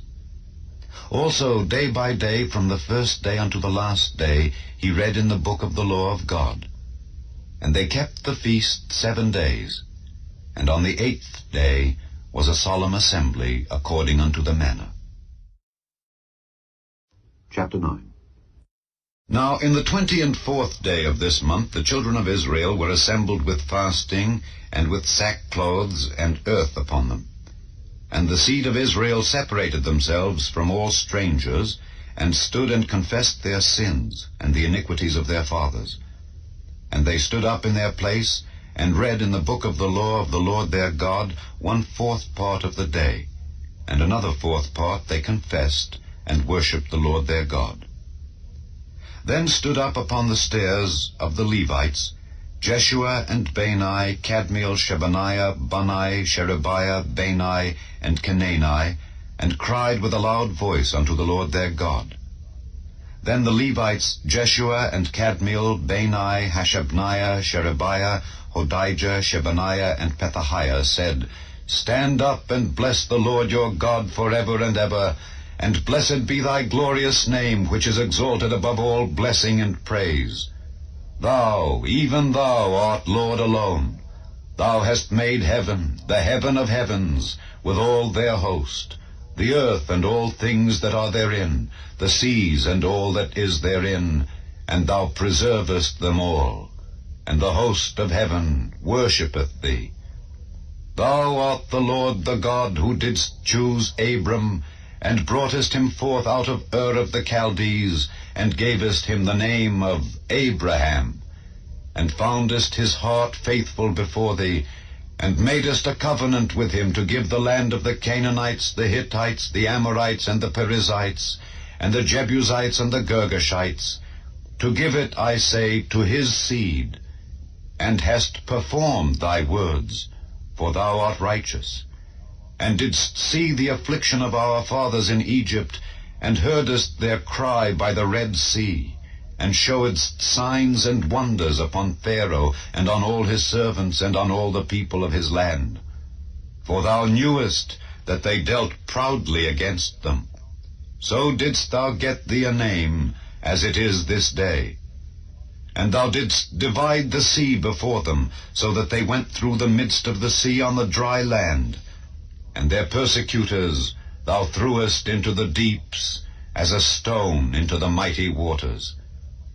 Moreover, thou leddest them in the day by a cloudy pillar, and in the night by a pillar of fire, to give them light in the way wherein they should go. Thou camest down also upon Mount Sinai, and spakest with them from heaven, and gavest them right judgments and true laws, good statutes and commandments, and madest known unto them thy holy Sabbath, and commandedst them precepts, statutes, and laws by the hand of Moses thy servant, and gavest them bread from heaven for their hunger, and broughtest forth water for them out of the rock for their thirst, and promisedst them that they should go in to possess the land which thou hadst sworn to give them.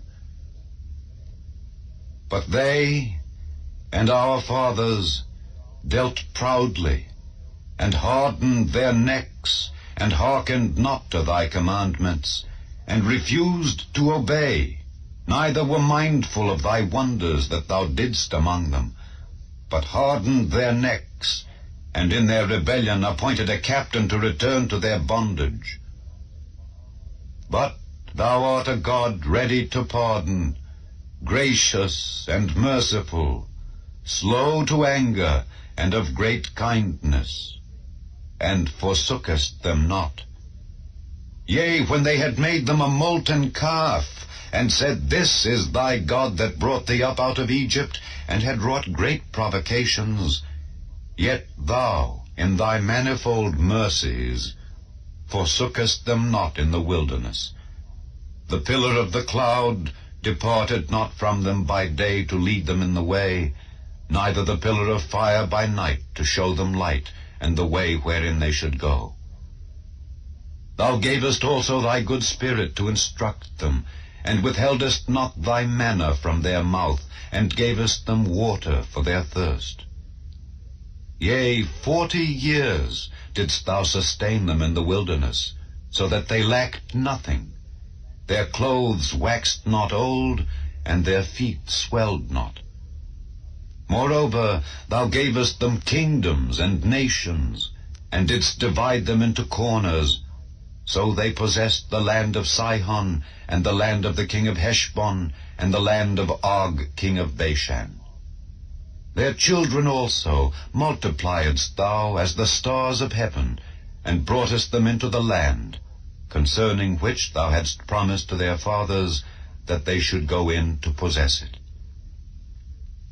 So the children went in and possessed the land, and thou subduedst before them the inhabitants of the land, the Canaanites, and gavest them into their hands, with their kings and the people of the land, that they might do with them as they would.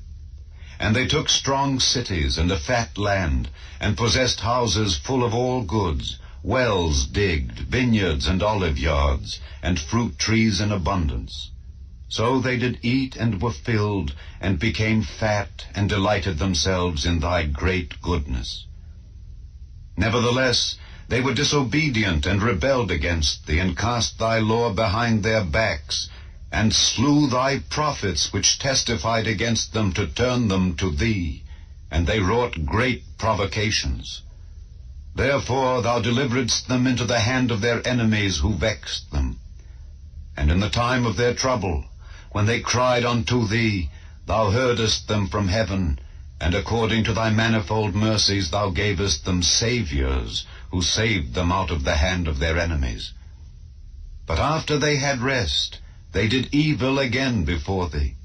Therefore leftest thou them in the hand of their enemies, so that they had the dominion over them. Yet when they returned and cried unto thee, thou heardest them from heaven, and many times didst thou deliver them according to thy mercies, and testifiedst against them, that thou mightest bring them again unto thy law.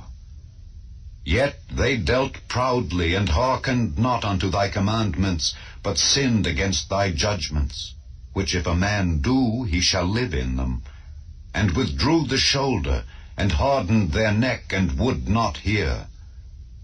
Yet many years didst thou forbear them, and testifiedst against them by thy Spirit in thy prophets.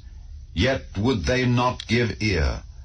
Therefore gavest thou them into the hand of the people of the lands. Nevertheless, for thy great mercy's sake thou didst not utterly consume them nor forsake them, for thou art a gracious and merciful God. Now therefore, our God, the great, the mighty, and the terrible God, who keepest covenant and mercy, let not all the trouble seem little before thee that hath come upon us, on our kings, on our princes, and on our priests, and on our prophets, and on our fathers, and on all thy people, since the time of the kings of Assyria unto this day. Howbeit, thou art just in all that is brought upon us, for thou hast done right, but we have done wickedly. Neither have our kings, our princes, our priests, nor our fathers kept thy law, nor hearkened unto thy commandments and thy testimonies, wherewith thou didst testify against them. For they have not served thee in their kingdom, and in thy great goodness that thou gavest them, and in the large and fat land which thou gavest before them. Neither turned they from their wicked works.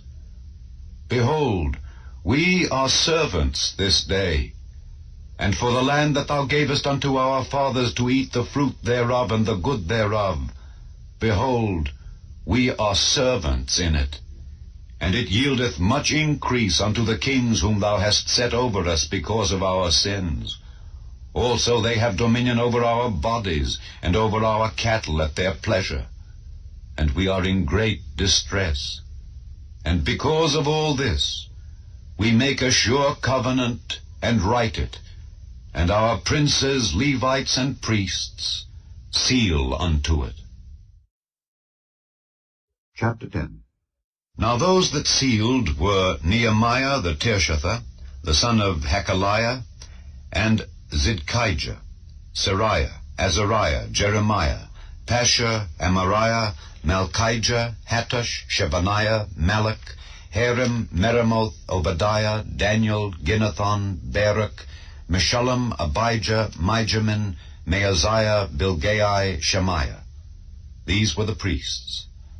And the Levites, both Jeshua the son of Azaniah, Binnui of the sons of Henadad, Kadmiel, and their brethren Shebaniah, Hodijah, Kelita, Peliah, Hanan, Micah, Rehob, Hashabiah, Zachar, Sherebiah, Shebaniah, Hodijah, Bani, Beninu.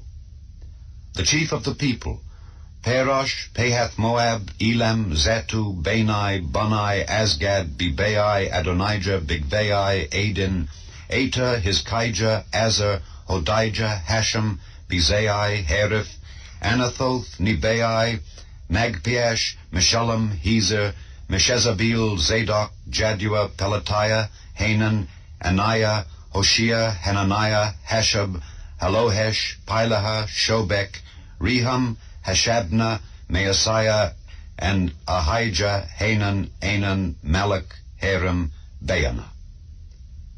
And the rest of the people, the priests, the Levites, the porters, the singers, the Nethinims, and all they that had separated themselves from the people of the lands unto the law of God, their wives, their sons, and their daughters, every one having knowledge and having understanding, they clave to their brethren, their nobles, and entered into a curse and into an oath, to walk in God's law which was given by Moses the servant of God, and to observe and do all the commandments of the Lord our God, and his judgments and his statutes, and that we would not give our daughters unto the people of the land, nor take their daughters for our sons. And if the people of the land bring ware or any victuals on the Sabbath day to sell, that we would not buy it of them on the Sabbath or on the holy day, and that we would leave the 7th year and the exaction of every debt. Also we made ordinances for us, to charge ourselves yearly with the 3rd part of a shekel for the service of the house of our God, for the showbread, and for the continual meat offering, and for the continual burnt offering of the Sabbaths, of the new moons, for the set feasts, and for the holy things, and for the sin offerings, to make an atonement for Israel, and for all the work of the house of our God. And we cast the lots among the priests, the Levites, and the people, for the wood offering, to bring it into the house of our God, after the houses of our fathers, at times appointed year by year, to burn upon the altar of the Lord our God, as it is written in the law, and to bring the first fruits of our ground, and the first fruits of all fruit of all trees, year by year, unto the house of the Lord. Also the firstborn of our sons, and of our cattle, as it is written in the law, and the firstlings of our herds and of our flocks, to bring to the house of our God, unto the priests that minister in the house of our God, and that we should bring the first fruits of our dough, and our offerings, and the fruit of all manner of trees, of wine and of oil, unto the priests, to the chambers of the house of our God, and the tithes of our ground unto the Levites, that the same Levites might have the tithes in all the cities of our tillage. And the priest, the son of Aaron, shall be with the Levites when the Levites take tithes.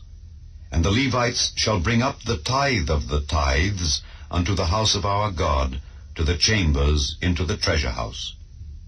For the children of Israel and the children of Levi shall bring the offering of the corn, of the new wine, and the oil unto the chambers, where are the vessels of the sanctuary, and the priests that minister, and the porters, and the singers. And we will not forsake the house of our God. Chapter 11. And the rulers of the people dwelt at Jerusalem. The rest of the people also cast lots to bring 1 of 10 to dwell in Jerusalem, the holy city, and 9 parts to dwell in other cities. And the people blessed all the men that willingly offered themselves to dwell at Jerusalem. Now these are the chief of the province that dwelt in Jerusalem. But in the cities of Judah dwelt every one in his possession in their cities, to wit, Israel, the priests, and the Levites, and the Nethinims, and the children of Solomon's servants. And at Jerusalem dwelt certain of the children of Judah and of the children of Benjamin. Of the children of Judah, Athiah the son of Uzziah, the son of Zechariah, the son of Amariah, the son of Shephatiah, the son of Mahalaleel, of the children of Perez. And Maaseiah the son of Baruch, the son of Colhozi, the son of Haziah, the son of Adiah, the son of Joiarib, the son of Zechariah, the son of Shiloni. All the sons of Perez that dwelt at Jerusalem were 468 valiant men. And these are the sons of Benjamin: Sallu the son of Meshullam, the son of Joab, the son of Pedaiah, the son of Koliah, the son of Maaseiah, the son of Ithiel, the son of Jesiah. And after him Gabai, Salai, 928. And Joel the son of Zichri was their overseer, and Judah the son of Senua was second over the city. Of the priests, Jediah the son of Joiarib, Jachin. Sariah the son of Hilkiah, the son of Meshullam, the son of Zadok, the son of Merioth, the son of Ahitub, was the ruler of the house of God. And their brethren that did the work of the house were 822. And Adiah the son of Jeroham, the son of Pelaliah, the son of Amzai, the son of Zechariah, the son of Pasha, the son of Malchiah, and his brethren, chief of the fathers, 242. And Amashai the son of Azareel, the son of Ahasai, the son of Meshillemoth, the son of Immer, and their brethren, mighty men of valor, 128. And their overseer was Zabdiel, the son of one of the great men. Also of the Levites, Shemaiah the son of Hashab, the son of Azrikam, the son of Hashabiah, the son of Bunai. And Shabbathai and Jozabad, of the chief of the Levites, had the oversight of the outward business of the house of God. And Mattaniah the son of Micah, the son of Zabdi, the son of Asaph, was the principal to begin the thanksgiving and prayer. And Bakbukiah the second among his brethren, and Abda the son of Shammua, the son of Galal, the son of Jeduthun. All the Levites in the holy city were 284. Moreover, the porters, Akkub, Talmon, and their brethren that kept the gates, were 172. And the residue of Israel, of the priests and the Levites, were in all the cities of Judah, every one in his inheritance. But the Nethinims dwelt in Ophel, and Zihah and Gizpah were over the Nethinims. The overseer also of the Levites at Jerusalem was Uzzi, the son of Bani, the son of Hashabiah, the son of Mattaniah, the son of Micah. Of the sons of Asaph, the singers were over the business of the house of God. For it was the king's commandment concerning them, that a certain portion should be for the singers, due for every day. And Pethahiah the son of Meshezabeel of the children of Zerah the son of Judah was at the king's hand in all matters concerning the people.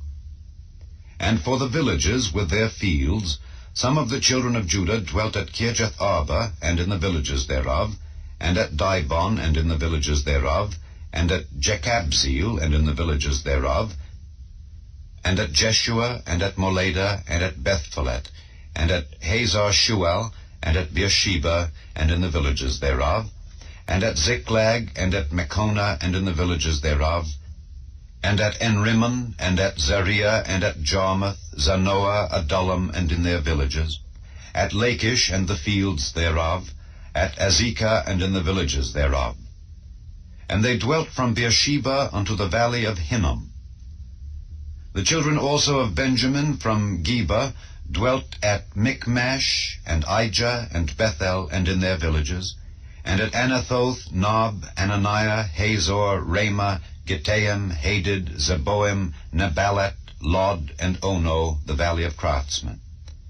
And of the Levites were divisions in Judah and in Benjamin. Chapter 12.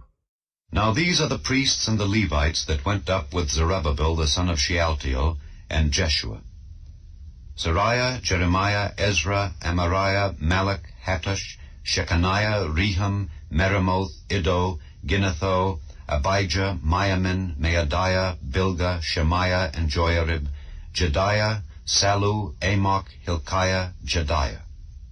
These were the chief of the priests and of their brethren in the days of Jeshua.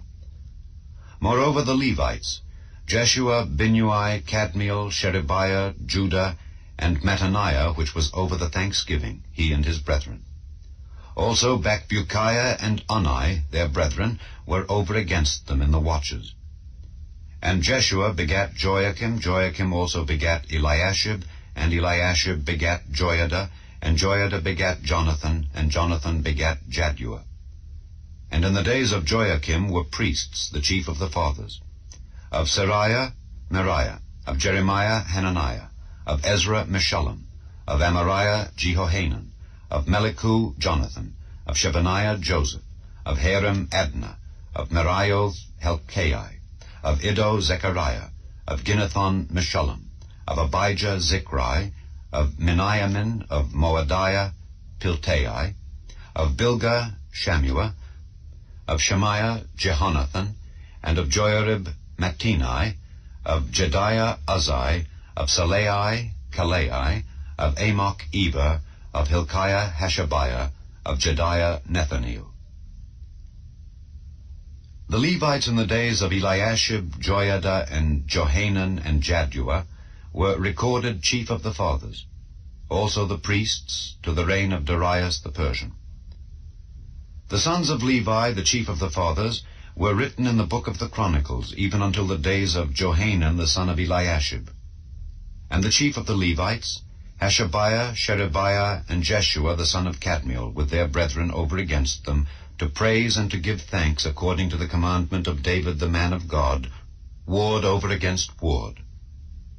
Mattaniah and Bakbukiah, Obadiah, Meshullam, Talmon, Akkub, were porters keeping the ward at the thresholds of the gates. These were in the days of Joachim the son of Jeshua the son of Jozadak, and in the days of Nehemiah the governor, and of Ezra the priest, the scribe. And at the dedication of the wall of Jerusalem they sought the Levites out of all their places to bring them to Jerusalem, to keep the dedication with gladness, both with thanksgivings and with singing, with cymbals, psalteries, and with harps. And the sons of the singers gathered themselves together, both out of the plain country round about Jerusalem, and from the villages of Netophathi, also from the house of Gilgal, and out of the fields of Geba and Asmaveth, for the singers had builded them villages round about Jerusalem. And the priests and the Levites purified themselves, and purified the people, and the gates, and the wall. Then I brought up the princes of Judah upon the wall, and appointed 2 great companies of them that gave thanks, whereof one went on the right hand upon the wall toward the dung gate, and after them went Hoshea and half of the princes of Judah, and Azariah, Ezra, and Meshullam, Judah and Benjamin, and Shemaiah, and Jeremiah, and certain of the priests' sons with trumpets, namely Zechariah the son of Jonathan, the son of Shemaiah, the son of Mattaniah, the son of Micaiah, the son of Zachar, the son of Asaph, and his brethren, Shemaiah, and Azareel, Milalai, Gilalai, Maai, Nethaneel, and Judah, Hanani, with the musical instruments of David the man of God, and Ezra the scribe before them. And at the fountain gate which was over against them they went up by the stairs of the city of David at the going up of the wall, above the house of David, even unto the water gate eastward. And the other company of them that gave thanks went over against them, and I after them, and the half of the people upon the wall, from beyond the tower of the furnaces, even unto the broad wall. And from above the gate of Ephraim, and above the old gate, and above the fish gate, and the tower of Hananeel, and the tower of Meah, even unto the sheep gate. And they stood still in the prison gate. So stood the 2 companies of them that gave thanks in the house of God, and I and the half of the rulers with me, and the priests, Eliakim, Maaseiah, Miniamin, Micaiah, Elioenai, Zechariah, and Hananiah with trumpets, and Maaseiah, and Shemaiah, and Eleazar, and Uzzi, and Jehohanan, and Malchijah, and Elam, and Ezer. And the singers sang loud, with Jezrahiah their overseer. Also that day they offered great sacrifices, and rejoiced, for God had made them rejoice with great joy. The wives also and the children rejoiced, so that the joy of Jerusalem was heard even afar off. And at that time were some appointed over the chambers for the treasures, for the offerings, for the first fruits, and for the tithes, to gather into them out of the fields of the cities the portions of the law for the priests and Levites. For Judah rejoiced for the priests and for the Levites that waited. And both the singers and the porters kept the ward of their God, and the ward of the purification, according to the commandment of David and of Solomon his son. For in the days of David and Asaph of old, there were chief of the singers, and songs of praise and thanksgiving unto God. And all Israel in the days of Zerubbabel and in the days of Nehemiah gave the portions of the singers and the porters every day his portion. And they sanctified holy things unto the Levites, and the Levites sanctified them unto the children of Aaron. Chapter 13. On that day they read in the book of Moses in the audience of the people, and therein was found written that the Ammonite and the Moabite should not come into the congregation of God forever, because they met not the children of Israel with bread and with water, but hired Balaam against them, that he should curse them. Howbeit our God turned the curse into a blessing. Now it came to pass, when they had heard the law, that they separated from Israel all the mixed multitude. And before this, Eliashib the priest, having the oversight of the chamber of the house of our God, was allied unto Tobiah. And he had prepared for him a great chamber, where aforetime they laid the meat offerings, the frankincense, and the vessels, and the tithes of the corn, the new wine, and the oil, which was commanded to be given to the Levites, and the singers, and the porters, and the offerings of the priests. But in all this time was not I at Jerusalem.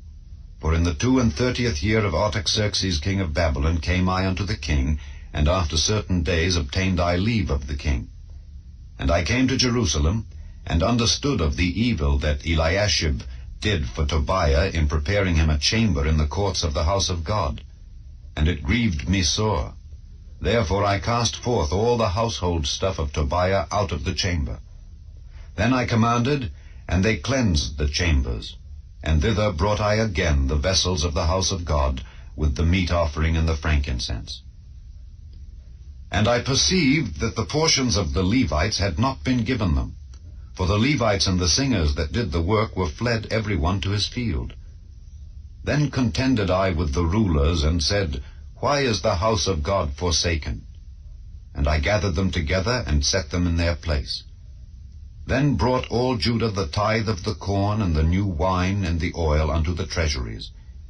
And I made treasurers over the treasuries, Shelemiah the priest, and Zadok the scribe, and of the Levites Pedaiah. And next to them was Hanan the son of Zachar the son of Mattaniah, for they were counted faithful, and their office was to distribute unto their brethren. Remember me, O my God, concerning this, and wipe not out my good deeds that I have done for the house of my God, and for the offices thereof.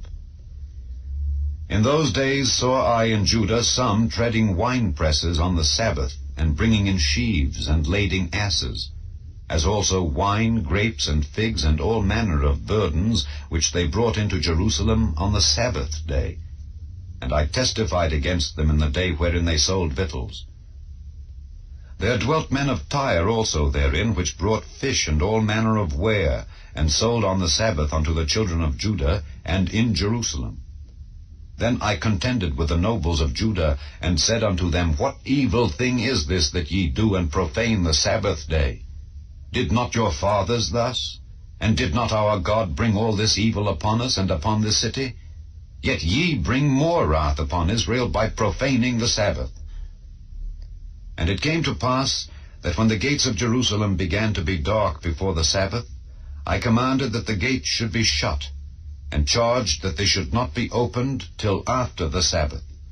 And some of my servants set I at the gates, that there should no burden be brought in on the Sabbath day. So the merchants and sellers of all kind of ware lodged without Jerusalem once or twice. Then I testified against them, and said unto them, Why lodge ye about the wall? If ye do so again, I will lay hands on you. From that time forth came they no more on the Sabbath. And I commanded the Levites that they should cleanse themselves, and that they should come and keep the gates to sanctify the Sabbath day. Remember me, O my God, concerning this also, and spare me according to the greatness of thy mercy. In those days also saw I Jews that had married wives of Ashdod, of Ammon, and of Moab. And their children spake half in the speech of Ashdod, and could not speak in the Jews' language, but according to the language of each people. And I contended with them, and cursed them, and smote certain of them, and plucked off their hair, and made them swear by God, saying, Ye shall not give your daughters unto their sons, nor take their daughters unto your sons, or for yourselves. Did not Solomon king of Israel sin by these things? Yet among many nations was there no king like him, who was beloved of his God, and God made him king over all Israel.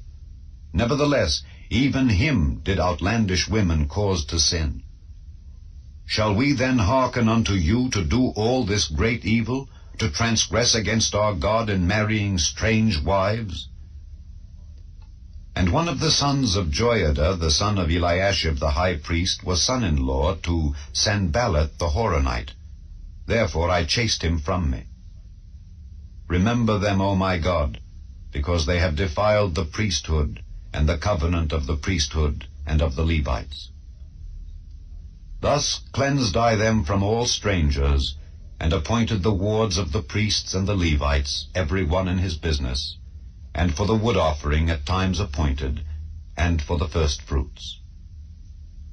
Remember me, O my God, for good. The Book of Esther, Chapter 1. Now it came to pass in the days of Ahasuerus, this is Ahasuerus which reigned from India even unto Ethiopia over 127 provinces, that in those days, when the king Ahasuerus sat on the throne of his kingdom, which was in Shushan the palace, in the 3rd year of his reign, he made a feast unto all his princes and his servants, the power of Persia and Media, the nobles and princes of the provinces being before him. when he showed the riches of his glorious kingdom, and the honor of his excellent majesty many days, even 180 days. And when these days were expired, the king made a feast unto all the people that were present in Shushan the palace, both unto great and small, 7 days, in the court of the garden of the king's palace, where were white, green, and blue hangings fastened with cords of fine linen and purple, to silver rings and pillars of marble. The beds were of gold and silver, upon a pavement of red and blue and white and black marble. And they gave them drink in vessels of gold, the vessels being diverse one from another, and royal wine in abundance, according to the state of the king. And the drinking was according to the law. None did compel, for so the king had appointed to all the officers of his house, that they should do according to every man's pleasure. Also Vashti the queen made a feast for the women in the royal house which belonged to King Ahasuerus. On the 7th day, when the heart of the king was merry with wine, he commanded Mehuman, Biztha, Harbona, Bigtha, and Abagtha, Zethar, and Carcas, the 7 chamberlains that served in the presence of Ahasuerus the king, to bring Vashti the queen before the king with the crown royal, to show the people and the princes her beauty, for she was fair to look on. But the queen Vashti refused to come at the king's commandment by his chamberlains. Therefore was the king very wroth, and his anger burned in him. Then the king said to the wise men which knew the times, for so was the king's manner toward all that knew law and judgment, and the next unto him was Karshena, Shethar, Abmatha, Tarshish, Meres, Marsena, and Memucan, the 7 princes of Persia and Media, which saw the king's face, and which sat the first in the kingdom. What shall we do unto the queen Vashti according to law, because she hath not performed the commandment of the king Ahasuerus by the chamberlains? And Memucan answered before the king and the princes, Vashti the queen hath not done wrong to the king only, but also to all the princes, and to all the people that are in all the provinces of the king Ahasuerus. For this deed of the queen shall come abroad unto all women, so that they shall despise their husbands in their eyes, when it shall be reported, the king Ahasuerus commanded Vashti the queen to be brought in before him, but she came not. Likewise shall the ladies of Persia and Media say this day unto all the king's princes, which have heard of the deed of the queen. Thus shall there arise too much contempt and wrath. If it please the king, let there go a royal commandment from him, and let it be written among the laws of the Persians and the Medes, that it be not altered, that Vashti come no more before King Ahasuerus. And let the king give her royal estate unto another that is better than she. And when the king's decree which he shall make shall be published throughout all his empire, for it is great, all the wives shall give to their husbands honor, both to great and small. And the saying pleased the king and the princes. And the king did according to the word of Memucan. For he sent letters into all the king's provinces, into every province according to the writing thereof, and to every people after their language, that every man should bear rule in his own house, and that it should be published according to the language of every people. Chapter 2. After these things, when the wrath of King Ahasuerus was appeased, he remembered Vashti, and what she had done, and what was decreed against her. Then said the king's servants that ministered unto him, Let there be fair young virgins sought for the king, and let the king appoint officers in all the provinces of his kingdom, that they may gather together all the fair young virgins unto Shushan the palace, to the house of the women, unto the custody of Hegi the king's chamberlain, keeper of the women, and let their things for purification be given them. And let the maiden which pleaseth the king be queen instead of Vashti. And the thing pleased the king, and he did so.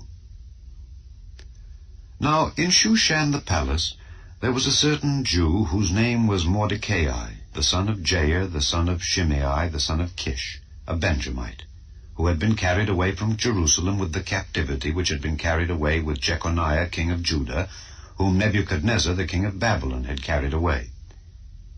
And he brought up Hadassah, that is, Esther, his uncle's daughter. For she had neither father nor mother, and the maid was fair and beautiful, whom Mordecai, when her father and mother were dead, took for his own daughter.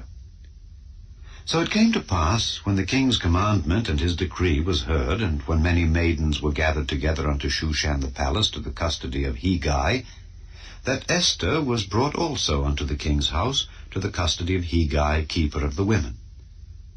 And the maiden pleased him, and she obtained kindness of him. And he speedily gave her her things for purification, with such things as belonged to her, and 7 maidens which were meet to be given her out of the king's house. And he preferred her and her maids unto the best place of the house of the women. Esther had not showed her people nor her kindred, for Mordecai had charged her that she should not show it. And Mordecai walked every day before the court of the women's house to know how Esther did, and what should become of her. Now when every maid's turn was come to go in to King Ahasuerus, after that she had been 12 months according to the manner of the women, for so were the days of their purifications accomplished, to wit, 6 months with oil of myrrh, and 6 months with sweet odors, and with other things for the purifying of the women, then thus came every maiden unto the king. Whatsoever she desired was given her to go with her out of the house of the women unto the king's house. In the evening she went, and on the morrow she returned into the second house of the women, to the custody of Sheashgaz, the king's chamberlain, which kept the concubines. She came in unto the king no more, except the king delighted in her, and that she were called by name. Now when the turn of Esther, the daughter of Abihail, the uncle of Mordecai, who had taken her for his daughter, was come to go in unto the king, she required nothing but what Hegai, the king's chamberlain, the keeper of the women, appointed. And Esther obtained favor in the sight of all them that looked upon her. So Esther was taken unto King Ahasuerus into his house royal in the 10th month, which is the month Tebeth, in the 7th year of his reign. And the king loved Esther above all the women, and she obtained grace and favor in his sight more than all the virgins, so that he set the royal crown upon her head, and made her queen instead of Vashti. Then the king made a great feast unto all his princes and his servants, even Esther's feast. And he made a release to the provinces, and gave gifts according to the state of the king. And when the virgins were gathered together the second time, then Mordecai sat in the king's gate. Esther had not yet showed her kindred nor her people, as Mordecai had charged her. For Esther did the commandment of Mordecai, like as when she was brought up with him. In those days, while Mordecai sat in the king's gate, 2 of the king's chamberlains, Bigthan and Teresh, of those which kept the door, were wroth, and sought to lay hand on the king Ahasuerus. And the thing was known to Mordecai, who told it unto Esther the queen. And Esther certified the king thereof in Mordecai's name. And when inquisition was made of the matter, it was found out. Therefore they were both hanged on a tree, and it was written in the book of the Chronicles before the king. Chapter 3. After these things did King Ahasuerus promote Haman the son of Hammedatha the Agagite, and advanced him, and set his seat above all the princes that were with him. And all the king's servants that were in the king's gate bowed and reverenced Haman, for the king had so commanded concerning him. But Mordecai bowed not, nor did him reverence. Then the king's servants, which were in the king's gate, said unto Mordecai, Why transgressest thou the king's commandment? Now it came to pass, when they spake daily unto him, and he hearkened not unto them, that they told Haman to see whether Mordecai's matters would stand, for he had told them that he was a Jew. And when Haman saw that Mordecai bowed not, nor did him reverence, then was Haman full of wrath. And he thought scorn to lay hands on Mordecai alone, for they had showed him the people of Mordecai. Wherefore Haman sought to destroy all the Jews that were throughout the whole kingdom of Ahasuerus, even the people of Mordecai. In the 1st month, that is the month Nisan, in the 12th year of King Ahasuerus, they cast Pur, that is, the lot, before Haman from day to day and from month to month, to the 12th month, that is, the month Adar. And Haman said unto King Ahasuerus, There is a certain people scattered abroad and dispersed among the people in all the provinces of thy kingdom, and their laws are diverse from all people, neither keep they the king's laws. Therefore it is not for the king's profit to suffer them. If it please the king, let it be written that they may be destroyed, and I will pay 10,000 talents of silver to the hands of those that have the charge of the business, to bring it into the king's treasuries. And the king took his ring from his hand, and gave it unto Haman the son of Hammedatha the Agagite, the Jews' enemy. And the king said unto Haman, The silver is given to thee, the people also, to do with them as it seemeth good to thee. Then were the king's scribes called on the 13th day of the 1st month, and there was written, according to all that Haman had commanded, unto the king's lieutenants, and to the governors that were over every province, and to the rulers of every people of every province, according to the writing thereof, and to every people after their language. In the name of King Ahasuerus was it written, and sealed with the king's ring. And the letters were sent by posts into all the king's provinces, to destroy, to kill, and to cause to perish all Jews, both young and old, little children and women, in one day, even upon the 13th day of the 12th month, which is the month Adar, and to take the spoil of them for a prey. The copy of the writing for a commandment to be given in every province was published unto all people, that they should be ready against that day. The posts went out, being hastened by the king's commandment, and the decree was given in Shushan the palace. And the king and Haman sat down to drink. But the city Shushan was perplexed. Chapter 4. When Mordecai perceived all that was done, Mordecai rent his clothes, and put on sackcloth with ashes, and went out into the midst of the city, and cried with a loud and a bitter cry, and came even before the king's gate, for none might enter into the king's gate clothed with sackcloth. And in every province, whithersoever the king's commandment and his decree came, there was great mourning among the Jews, and fasting, and weeping, and wailing, and many lay in sackcloth and ashes. So Esther's maids and her chamberlains came and told it her. Then was the queen exceedingly grieved, and she sent raiment to clothe Mordecai, and to take away his sackcloth from him, but he received it not.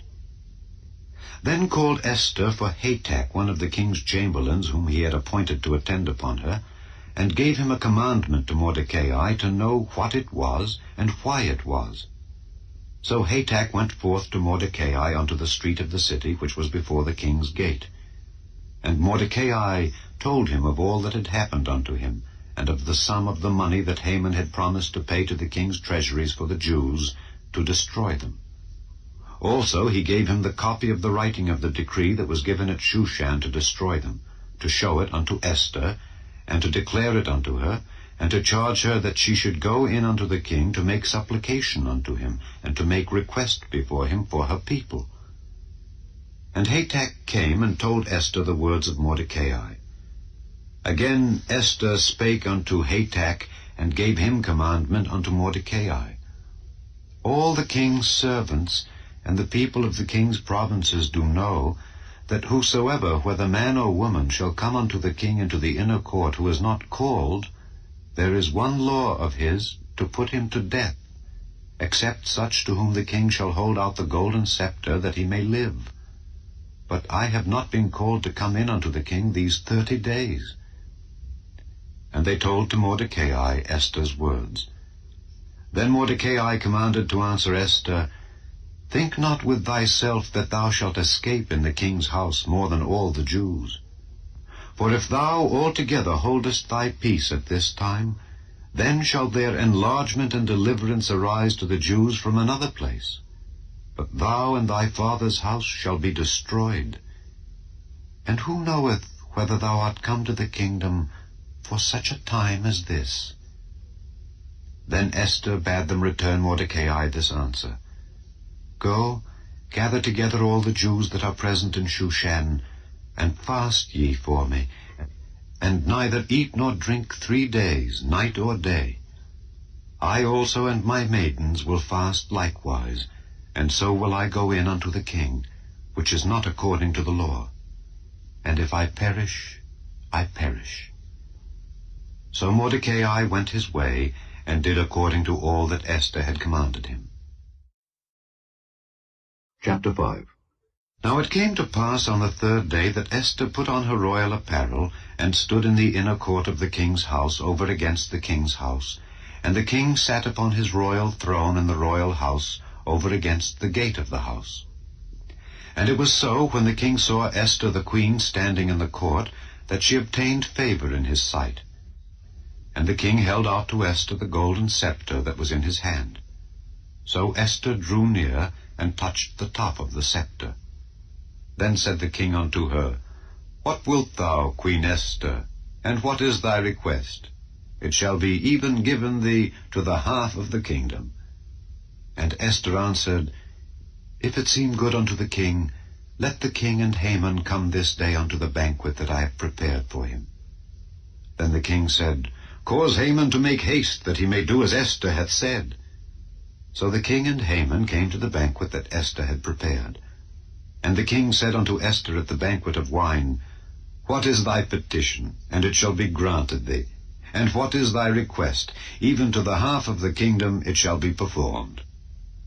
Then answered Esther and said, My petition and my request is, if I have found favor in the sight of the king, and if it please the king to grant my petition and to perform my request, let the king and Haman come to the banquet that I shall prepare for them, and I will do tomorrow as the king hath said.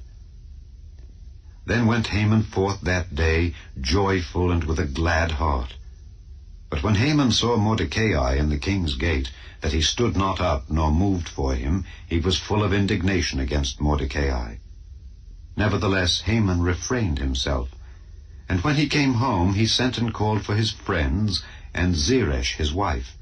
And Haman told them of the glory of his riches, and the multitude of his children, and all the things wherein the king had promoted him, and how he had advanced him above the princes and servants of the king. Haman said moreover, Yea, Esther the queen did let no man come in with the king unto the banquet that she had prepared, but myself. And tomorrow am I invited unto her also with the king. Yet all this availeth me nothing, so long as I see Mordecai the Jew sitting at the king's gate. Then said Zeresh his wife and all his friends unto him, Let a gallows be made of 50 cubits high, and tomorrow speak thou unto the king that Mordecai may be hanged thereon. Then go thou in merrily with the king unto the banquet. And the thing pleased Haman, and he caused the gallows to be made. Chapter 6. On that night could not the king sleep, and he commanded to bring the book of records of the Chronicles, and they were read before the king. And it was found written that Mordecai had told of Bigthana and Teresh, 2 of the king's chamberlains, the keepers of the door, who sought to lay hand on the king Ahasuerus. And the king said, What honor and dignity hath been done to Mordecai for this? Then said the king's servants that ministered unto him, There is nothing done for him. And the king said, Who is in the court? Now Haman was come into the outward court of the king's house to speak unto the king to hang Mordecai on the gallows that he had prepared for him. And the king's servant said unto him, Behold, Haman standeth in the court. And the king said, Let him come in. So Haman came in, and the king said unto him, What shall be done unto the man whom the king delighteth to honor? Now Haman thought in his heart, To whom would the king delight to do honor more than to myself? And Haman answered the king, For the man whom the king delighteth to honor, let the royal apparel be brought which the king useth to wear, and the horse that the king rideth upon, and the crown royal which is set upon his head, And let this apparel and horse be delivered to the hand of one of the king's most noble princes, that they may array the man withal whom the king delighteth to honor, and bring him on horseback through the street of the city, and proclaim before him, Thus shall it be done to the man whom the king delighteth to honor. Then the king said to Haman, Make haste, and take the apparel and the horse, as thou hast said, and do even so to Mordecai the Jew that sitteth at the king's gate. Let nothing fail of all that thou hast spoken. Then took Haman the apparel and the horse, and arrayed Mordecai, and brought him on horseback through the street of the city, and proclaimed before him, Thus shall it be done unto the man whom the king delighteth to honor.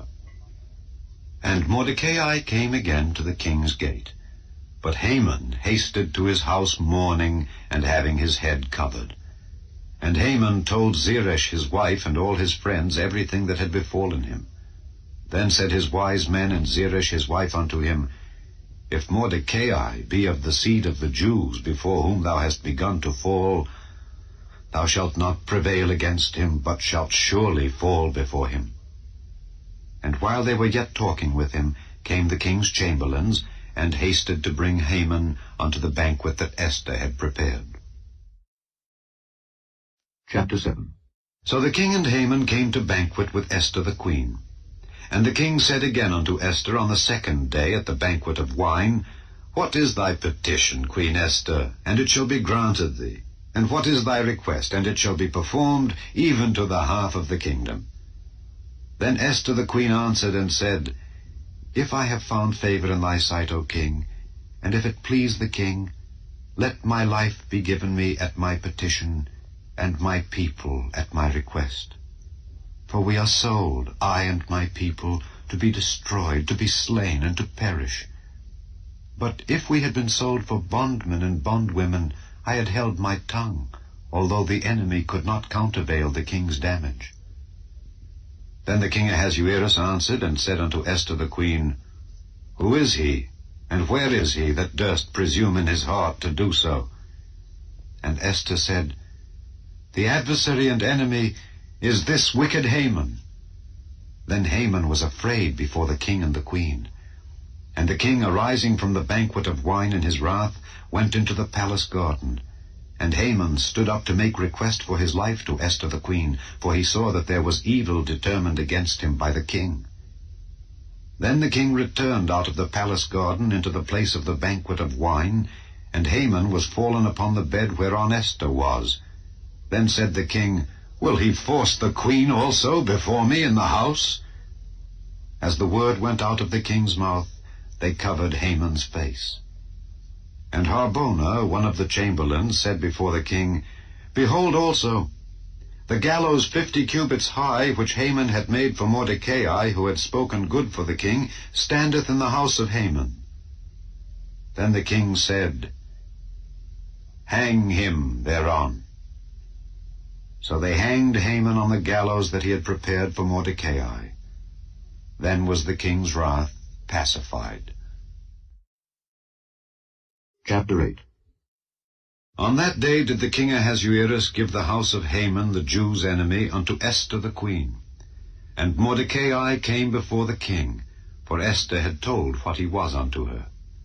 And the king took off his ring, which he had taken from Haman, and gave it unto Mordecai. And Esther set Mordecai over the house of Haman. And Esther spake yet again before the king, and fell down at his feet, and besought him with tears to put away the mischief of Haman the Agagite, and his device that he had devised against the Jews. Then the king held out the golden scepter toward Esther. So Esther arose, and stood before the king, and said, If it please the king, and if I have found favor in his sight, and the thing seem right before the king, and I be pleasing in his eyes, let it be written, to reverse the letters devised by Haman the son of Hammedatha the Agagite, which he wrote to destroy the Jews which are in all the king's provinces. For how can I endure to see the evil that shall come unto my people? Or how can I endure to see the destruction of my kindred? Then the king Ahasuerus said unto Esther the queen, and to Mordecai the Jew, Behold, I have given Esther the house of Haman, and him they have hanged upon the gallows, because he laid his hand upon the Jews. Write ye also for the Jews as it liketh you in the king's name, and seal it with the king's ring. For the writing which is written in the king's name and sealed with the king's ring may no man reverse. Then were the king's scribes called at that time in the 3rd month, that is, the month Sivan, on the 23 day thereof. And it was written according to all that Mordecai commanded unto the Jews, and to the lieutenants, and the deputies and rulers of the provinces which are from India unto Ethiopia, 127 provinces, unto every province according to the writing thereof, and unto every people after their language, and to the Jews according to their writing and according to their language. And he wrote in the king Ahasuerus' name, and sealed it with the king's ring, and sent letters by posts on horseback, and riders on mules, camels, and young dromedaries, wherein the king granted the Jews which were in every city to gather themselves together, and to stand for their life, to destroy, to slay, and to cause to perish all the power of the people in province that would assault them, both little ones and women, and to take the spoil of them for a prey, upon one day in all the provinces of King Ahasuerus, namely upon the 13th day of the 12th month, which is the month Adar. The copy of the writing for a commandment to be given in every province was published unto all people, and that the Jews should be ready against that day to avenge themselves on their enemies. So the posts that rode upon mules and camels went out, being hastened and pressed on by the king's commandment. And the decree was given at Shushan the palace. And Mordecai went out from the presence of the king in royal apparel of blue and white, and with a great crown of gold, and with a garment of fine linen and purple. And the city of Shushan rejoiced and was glad. The Jews had light and gladness and joy and honor. And in every province and in every city, whithersoever the king's commandment and his decree came, the Jews had joy and gladness, a feast and a good day. And many of the people of the land became Jews, for the fear of the Jews fell upon them. Chapter 9. Now in the 12th month, that is the month Adar, on the 13th day of the same, when the king's commandment and his decree drew near to be put in execution, in the day that the enemies of the Jews hoped to have power over them, though it was turned to the contrary, that the Jews had rule over them that hated them, the Jews gathered themselves together in their cities throughout all the provinces of the king Ahasuerus, to lay hand on such as sought their hurt. And no man could withstand them, for the fear of them fell upon all people. And all the rulers of the provinces, and the lieutenants, and the deputies, and officers of the king helped the Jews, because the fear of Mordecai fell upon them. For Mordecai was great in the king's house, and his fame went out throughout all the provinces. For this man Mordecai waxed greater and greater. Thus the Jews smote all their enemies with the stroke of the sword, and slaughter and destruction, and did what they would unto those that hated them. And in Shushan the palace the Jews slew and destroyed 500 men. And Parshandatha, and Dalphon, and Aspatha, and Poratha, and Adalia, and Aridatha, and Parmashta, and Arisai, and Aradai, and Bajezatha, the 10 sons of Haman the son of Hammedatha, the enemy of the Jews, slew they. But on the spoil laid they not their hand. On that day the number of those that were slain in Shushan the palace was brought before the king. And the king said unto Esther the queen, The Jews have slain and destroyed 500 men in Shushan the palace, and the 10 sons of Haman. What have they done in the rest of the king's provinces? Now, what is thy petition, and it shall be granted thee? Or what is thy request further, and it shall be done? Then said Esther, If it please the king, let it be granted to the Jews which are in Shushan to do tomorrow also according unto this day's decree, and let Haman's 10 sons be hanged upon the gallows. And the king commanded it so to be done. And the decree was given at Shushan, and they hanged Haman's 10 sons.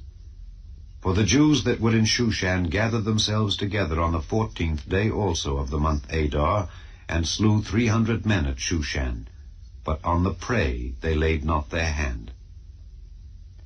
But the other Jews that were in the king's provinces gathered themselves together, and stood for their lives, and had rest from their enemies, and slew of their foes 75,000. But they laid not their hands on the prey on the 13th day of the month Adar. And on the 14th day of the same rested they, and made it a day of feasting and gladness. But the Jews that were at Shushan assembled together on the 13th day thereof, and on the 14th thereof, and on the 15th day of the same they rested, and made it a day of feasting and gladness. Therefore the Jews of the villages that dwelt in the unwalled towns made the 14th day of the month Adar a day of gladness and feasting, and a good day, and of sending portions one to another. And Mordecai wrote these things, and sent letters unto all the Jews that were in all the provinces of the king Ahasuerus, both nigh and far, to stablish this among them, that they should keep the 14th day of the month Adar, and the 15th day of the same yearly, as the days wherein the Jews rested from their enemies, and the month which was turned unto them from sorrow to joy, and from mourning into a good day, that they should make them days of feasting and joy, and of sending portions one to another, and gifts to the poor. And the Jews undertook to do as they had begun, and as Mordecai had written unto them. Because Haman the son of Hammedatha the Agagite, the enemy of all the Jews, had devised against the Jews to destroy them, and had cast Pur, that is, the lot, to consume them, and to destroy them. But when Esther came before the king, he commanded by letters that his wicked device which he devised against the Jews should return upon his own head, and that he and his sons should be hanged on the gallows. Wherefore they called these days Purim, after the name of Pur.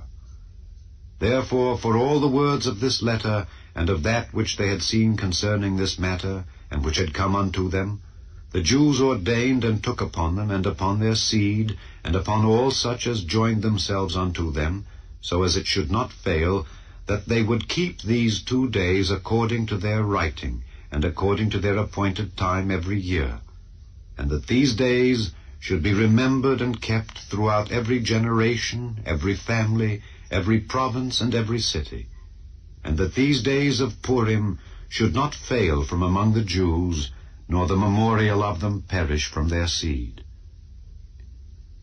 Then Esther the queen, the daughter of Abihail, and Mordecai the Jew, wrote with all authority to confirm this second letter of Purim. And he sent the letters unto all the Jews, to the 127 provinces of the kingdom of Ahasuerus, with words of peace and truth, to confirm these days of Purim in their times appointed, according as Mordecai the Jew and Esther the queen had enjoined them, and as they had decreed for themselves and for their seed the matters of the fastings and their cry. And the decree of Esther confirmed these matters of Purim, and it was written in the book. Chapter 10. And the king Ahasuerus laid a tribute upon the land and upon the isles of the sea. And all the acts of his power and of his might, and the declaration of the greatness of Mordecai, whereunto the king advanced him, are they not written in the book of the chronicles of the kings of Media and Persia? For Mordecai the Jew was next unto King Ahasuerus, and great among the Jews, and accepted of the multitude of his brethren, seeking the wealth of his people, and speaking peace to all his seed. The Book of Job, Chapter 1. There was a man in the land of Uz, whose name was Job, and that man was perfect and upright, and one that feared God and eschewed evil. And there were born unto him 7 sons and 3 daughters. His substance also was 7,000 sheep, and 3,000 camels, and 500 yoke of oxen, and 500 she-asses, and a very great household, so that this man was the greatest of all the men of the east. And his sons went and feasted in their houses every one his day, and sent and called for their 3 sisters to eat and to drink with them. And it was so, when the days of their feasting were gone about, that Job sent and sanctified them, and rose up early in the morning, and offered burnt offerings according to the number of them all, For Job said, "It may be that my sons have sinned and cursed God in their hearts." Thus did Job continually. Now there was a day when the sons of God came to present themselves before the Lord, and Satan came also among them. And the Lord said unto Satan, "Whence comest thou?" Then Satan answered the Lord and said, "From going to and fro in the earth, and from walking up and down in it." And the Lord said unto Satan, "Hast thou considered my servant Job, that there is none like him in the earth, a perfect and an upright man, one that feareth God and escheweth evil?" Then Satan answered the Lord and said, "Doth Job fear God for naught? Hast not thou made an hedge about him, and about his house, and about all that he hath on every side? Thou hast blessed the work of his hands, and his substance is increased in the land. But put forth thine hand now, and touch all that he hath, and he will curse thee to thy face." And the Lord said unto Satan, "Behold, all that he hath is in thy power, only upon himself put not forth thine hand." So Satan went forth from the presence of the Lord. And there was a day when his sons and his daughters were eating and drinking wine in their eldest brother's house. And there came a messenger unto Job, and said, "The oxen were plowing, and the asses feeding beside them, and the Sabaeans fell upon them, and took them away. Yea, they have slain the servants with the edge of the sword, and I only am escaped alone to tell thee." While he was yet speaking, there came also another, and said, "The fire of God is fallen from heaven, and hath burned up the sheep and the servants, and consumed them, and I only am escaped alone to tell thee." While he was yet speaking, there came also another, and said, "The Chaldeans made out 3 bands, and fell upon the camels, and have carried them away, yea, and slain the servants with the edge of the sword, and I only am escaped alone to tell thee." While he was yet speaking, there came also another, and said, "Thy sons and thy daughters were eating and drinking wine in their eldest brother's house. And behold, there came a great wind from the wilderness, and smote the 4 corners of the house, and it fell upon the young men, and they are dead, and I only am escaped alone to tell thee." Then Job arose, and rent his mantle, and shaved his head, and fell down upon the ground, and worshipped, and said, "Naked came I out of my mother's womb, and naked shall I return thither. The Lord gave, and the Lord hath taken away. Blessed be the name of the Lord." In all this Job sinned not, nor charged God foolishly. Chapter 2. Again there was a day when the sons of God came to present themselves before the Lord, and Satan came also among them to present himself before the Lord. And the Lord said unto Satan, "From whence comest thou?" And Satan answered the Lord and said, "From going to and fro in the earth, and from walking up and down in it." And the Lord said unto Satan, "Hast thou considered my servant Job, that there is none like him in the earth, a perfect and an upright man, one that feareth God and escheweth evil? And still he holdeth fast his integrity, although thou movedst me against him to destroy him without cause." And Satan answered the Lord and said, "Skin for skin, yea, all that a man hath will he give for his life. But put forth thine hand now, and touch his bone and his flesh, and he will curse thee to thy face." And the Lord said unto Satan, "Behold, he is in thine hand, but save his life."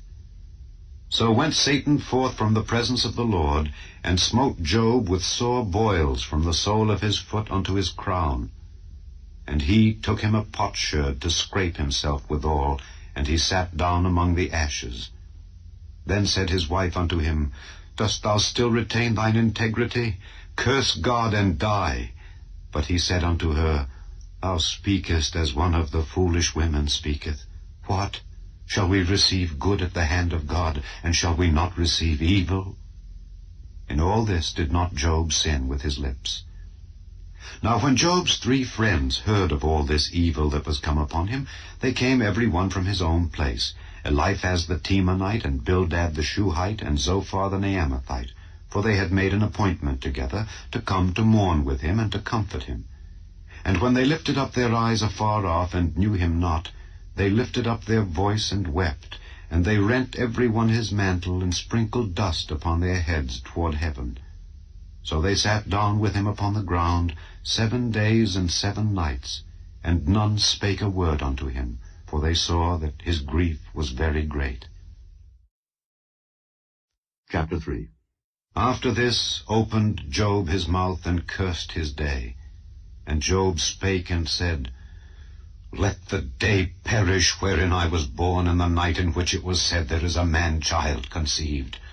Let that day be darkness. Let not God regard it from above, neither let the light shine upon it. Let darkness and the shadow of death stain it. Let a cloud dwell upon it. Let the blackness of the day terrify it. As for that night, let darkness seize upon it. Let it not be joined unto the days of the year. Let it not come into the number of the months. Lo, let that night be solitary. Let no joyful voice come therein. Let them curse it that curse the day, who are ready to raise up their mourning. Let the stars of the twilight thereof be dark. Let it look for light, but have none. Neither let it see the dawning of the day. Because it shut not up the doors of my mother's womb, nor hid sorrow from mine eyes. Why died I not from the womb? Why did I not give up the ghost when I came out of the belly? Why did the knees prevent me, or why the breasts that I should suck? For now should I have lain still and been quiet, I should have slept. Then had I been at rest with kings and counselors of the earth, which built desolate places for themselves, or with princes that had gold, who filled their houses with silver, or as in hidden untimely birth I had not been, as infants which never saw light. There the wicked cease from troubling, and there the weary be at rest. There the prisoners rest together, they hear not the voice of the oppressor. The small and great are there, and the servant is free from his master. Wherefore is light given to him that is in misery, and life unto the bitter in soul, which long for death, but it cometh not, and dig for it more than for hid treasures, which rejoice exceedingly, and are glad when they can find the grave? Why is light given to a man whose way is hid, and whom God hath hedged in? For my sighing cometh before I eat, and my roarings are poured out like the waters. For the thing which I greatly feared is come upon me, and that which I was afraid of is come unto me. I was not in safety, neither had I rest, neither was I quiet. Yet trouble came. Chapter 4. Then Eliphaz the Temanite answered and said, If we essay to commune with thee, wilt thou be grieved? But who can withhold himself from speaking? Behold, thou hast instructed many, and thou hast strengthened the weak hands. Thy words have upholden him that was falling, and thou hast strengthened the feeble knees. But now it is come upon thee, and thou faintest. It toucheth thee, and thou art troubled. Is not this thy fear, thy confidence, thy hope, and the uprightness of thy ways? Remember, I pray thee, who ever perished, being innocent? Or where were the righteous cut off? Even as I have seen, they that plow iniquity and sow wickedness reap the same. By the blast of God they perish, and by the breath of his nostrils are they consumed. The roaring of the lion, and the voice of the fierce lion, and the teeth of the young lions are broken. The old lion perisheth for lack of prey, and the stout lion's whelps are scattered abroad. Now a thing was secretly brought to me, and mine ear received a little thereof.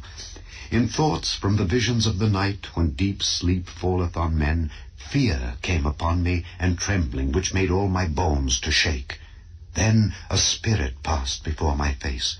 The hair of my flesh stood up. It stood still, but I could not discern the form thereof. An image was before mine eyes. There was silence, and I heard a voice saying, Shall mortal man be more just than God? Shall a man be more pure than his Maker?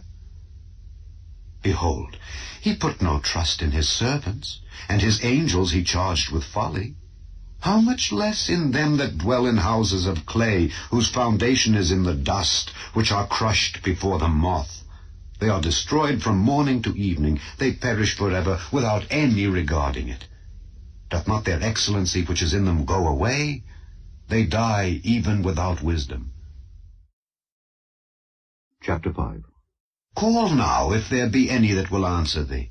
And to which of the saints wilt thou turn? For wrath killeth the foolish man, and envy slayeth the silly one. I have seen the foolish taking root, but suddenly I cursed his habitation. His children are far from safety, and they are crushed in the gate, neither is there any to deliver them. Whose harvest the hungry eateth up, and taketh it even out of the thorns, and the robber swalloweth up their substance. Although affliction cometh not forth of the dust, neither doth trouble spring out of the ground, yet man is born unto trouble as the sparks fly upward.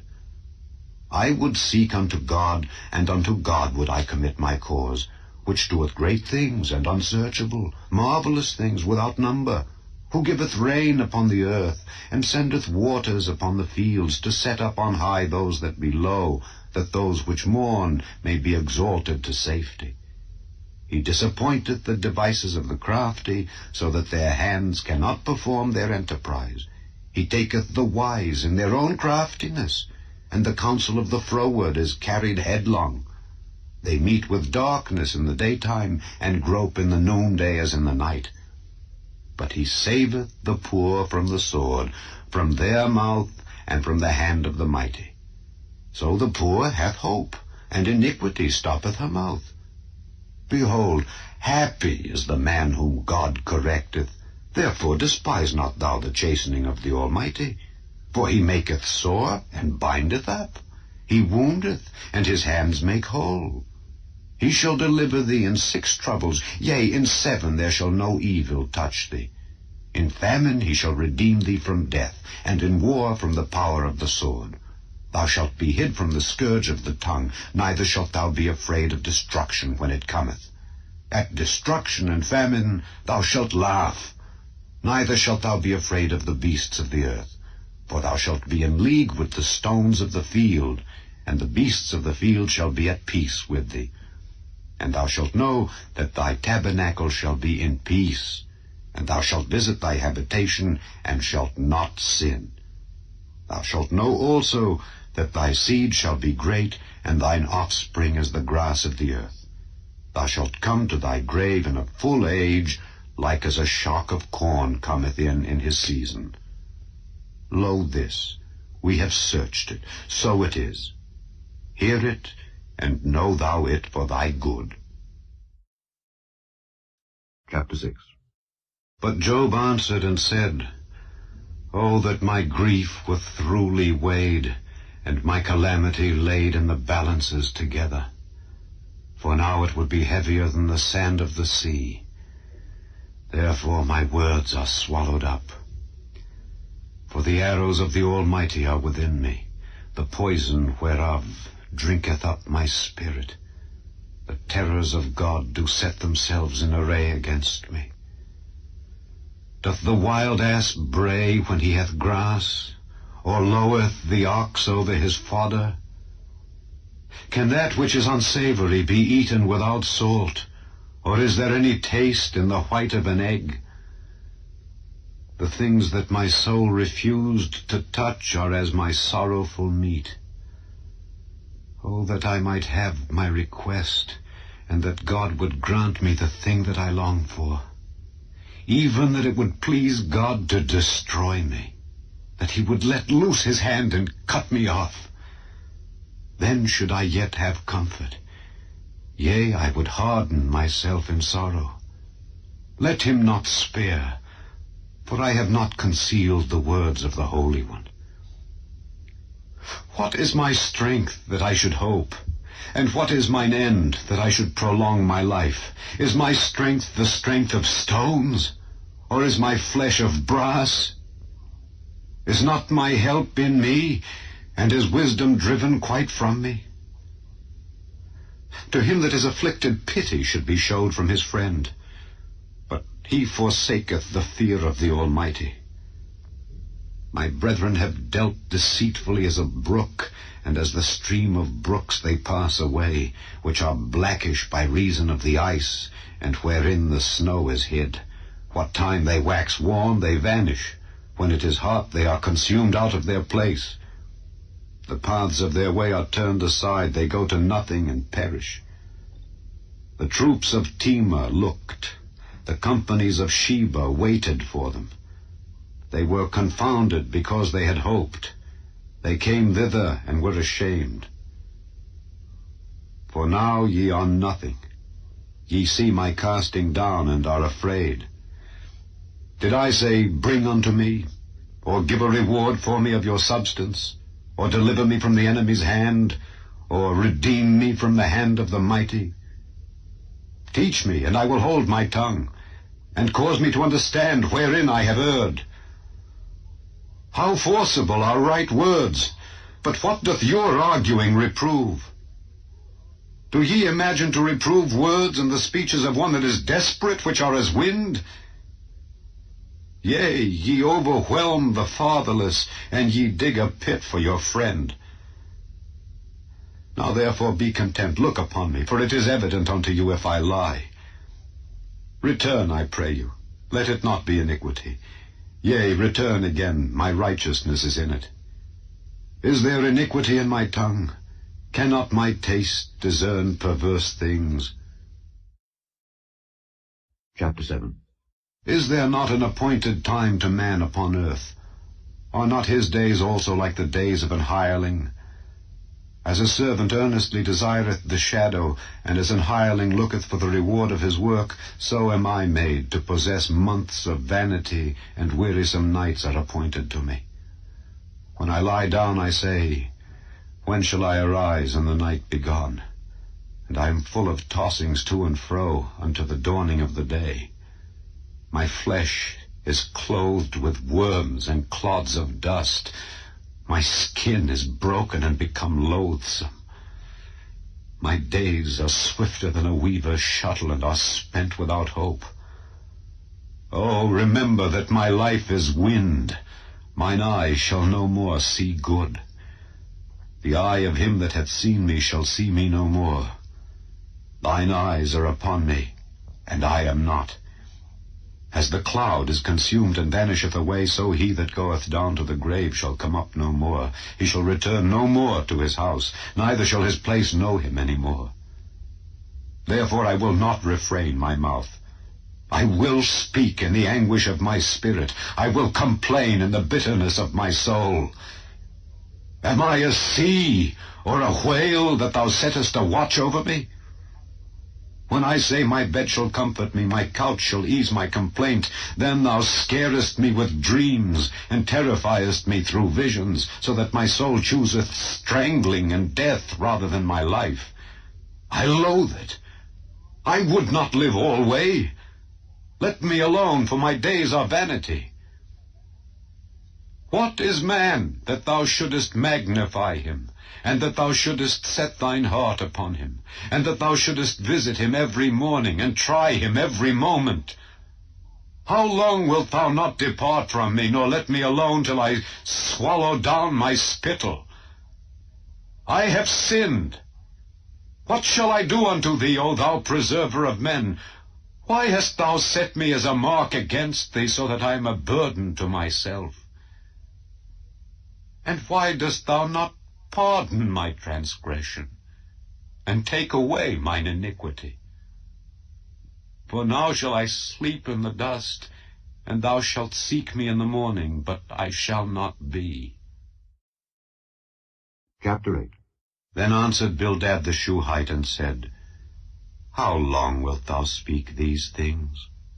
And how long shall the words of thy mouth be like a strong wind? Doth God pervert judgment, or doth the Almighty pervert justice? If thy children have sinned against him, and he have cast them away for their transgression, if thou wouldest seek unto God betimes, and make thy supplication to the Almighty, if thou wert pure and upright, Surely now he would awake for thee, and make the habitation of thy righteousness prosperous. Though thy beginning was small, yet thy latter end should greatly increase. For inquire, I pray thee, of the former age, and prepare thyself to the search of their fathers. For we are but of yesterday, and know nothing, because our days upon earth are a shadow. Shall not they teach thee, and tell thee, and utter words out of their heart? Can the rush grow up without mire? Can the flag grow without water? Whilst it is yet in his greenness, and not cut down, it withereth before any other herb. So are the paths of all that forget God, and the hypocrite's hope shall perish, whose hope shall be cut off, and whose trust shall be a spider's web. He shall lean upon his house, but it shall not stand. He shall hold it fast, but it shall not endure. He is green before the sun, and his branch shooteth forth in his garden. His roots are wrapped about the heap, and seeth the place of stones.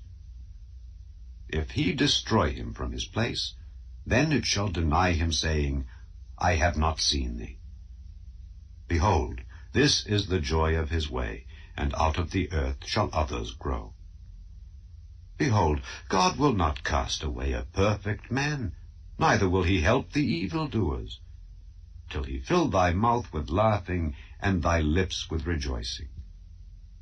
They that hate thee shall be clothed with shame, and the dwelling place of the wicked shall come to naught.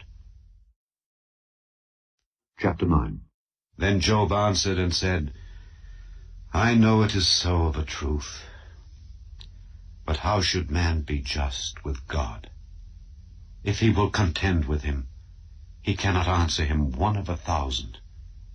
He is wise in heart, and mighty in strength. Who hath hardened himself against him, and hath prospered? Which removeth the mountains, and they know not, which overturneth them in his anger, which shaketh the earth out of her place, and the pillars thereof tremble, which commandeth the sun, and it riseth not, and sealeth up the stars, which alone spreadeth out the heavens, and treadeth upon the waves of the sea, which maketh Arcturus, Orion, and Pleiades, and the chambers of the south, which doeth great things past finding out, yea, and wonders without number. Lo, he goeth by me, and I see him not. He passeth on also, but I perceive him not. Behold, he taketh away. Who can hinder him? Who will say unto him, What doest thou? If God will not withdraw his anger, the proud helpers do stoop unto him. How much less shall I answer him, and choose out my words to reason with him, whom, though I were righteous, yet would I not answer, but I would make supplication to my judge. If I had called, and he had answered me, yet would I not believe that he had hearkened unto my voice. For he breaketh me with a tempest, and multiplieth my wounds without cause. He will not suffer me to take my breath, but filleth me with bitterness. If I speak of strength, lo, he is strong. And if of judgment, who shall set me a time to plead? If I justify myself, mine own mouth shall condemn me. If I say I am perfect, it shall also prove me perverse. Though I were perfect, yet would I not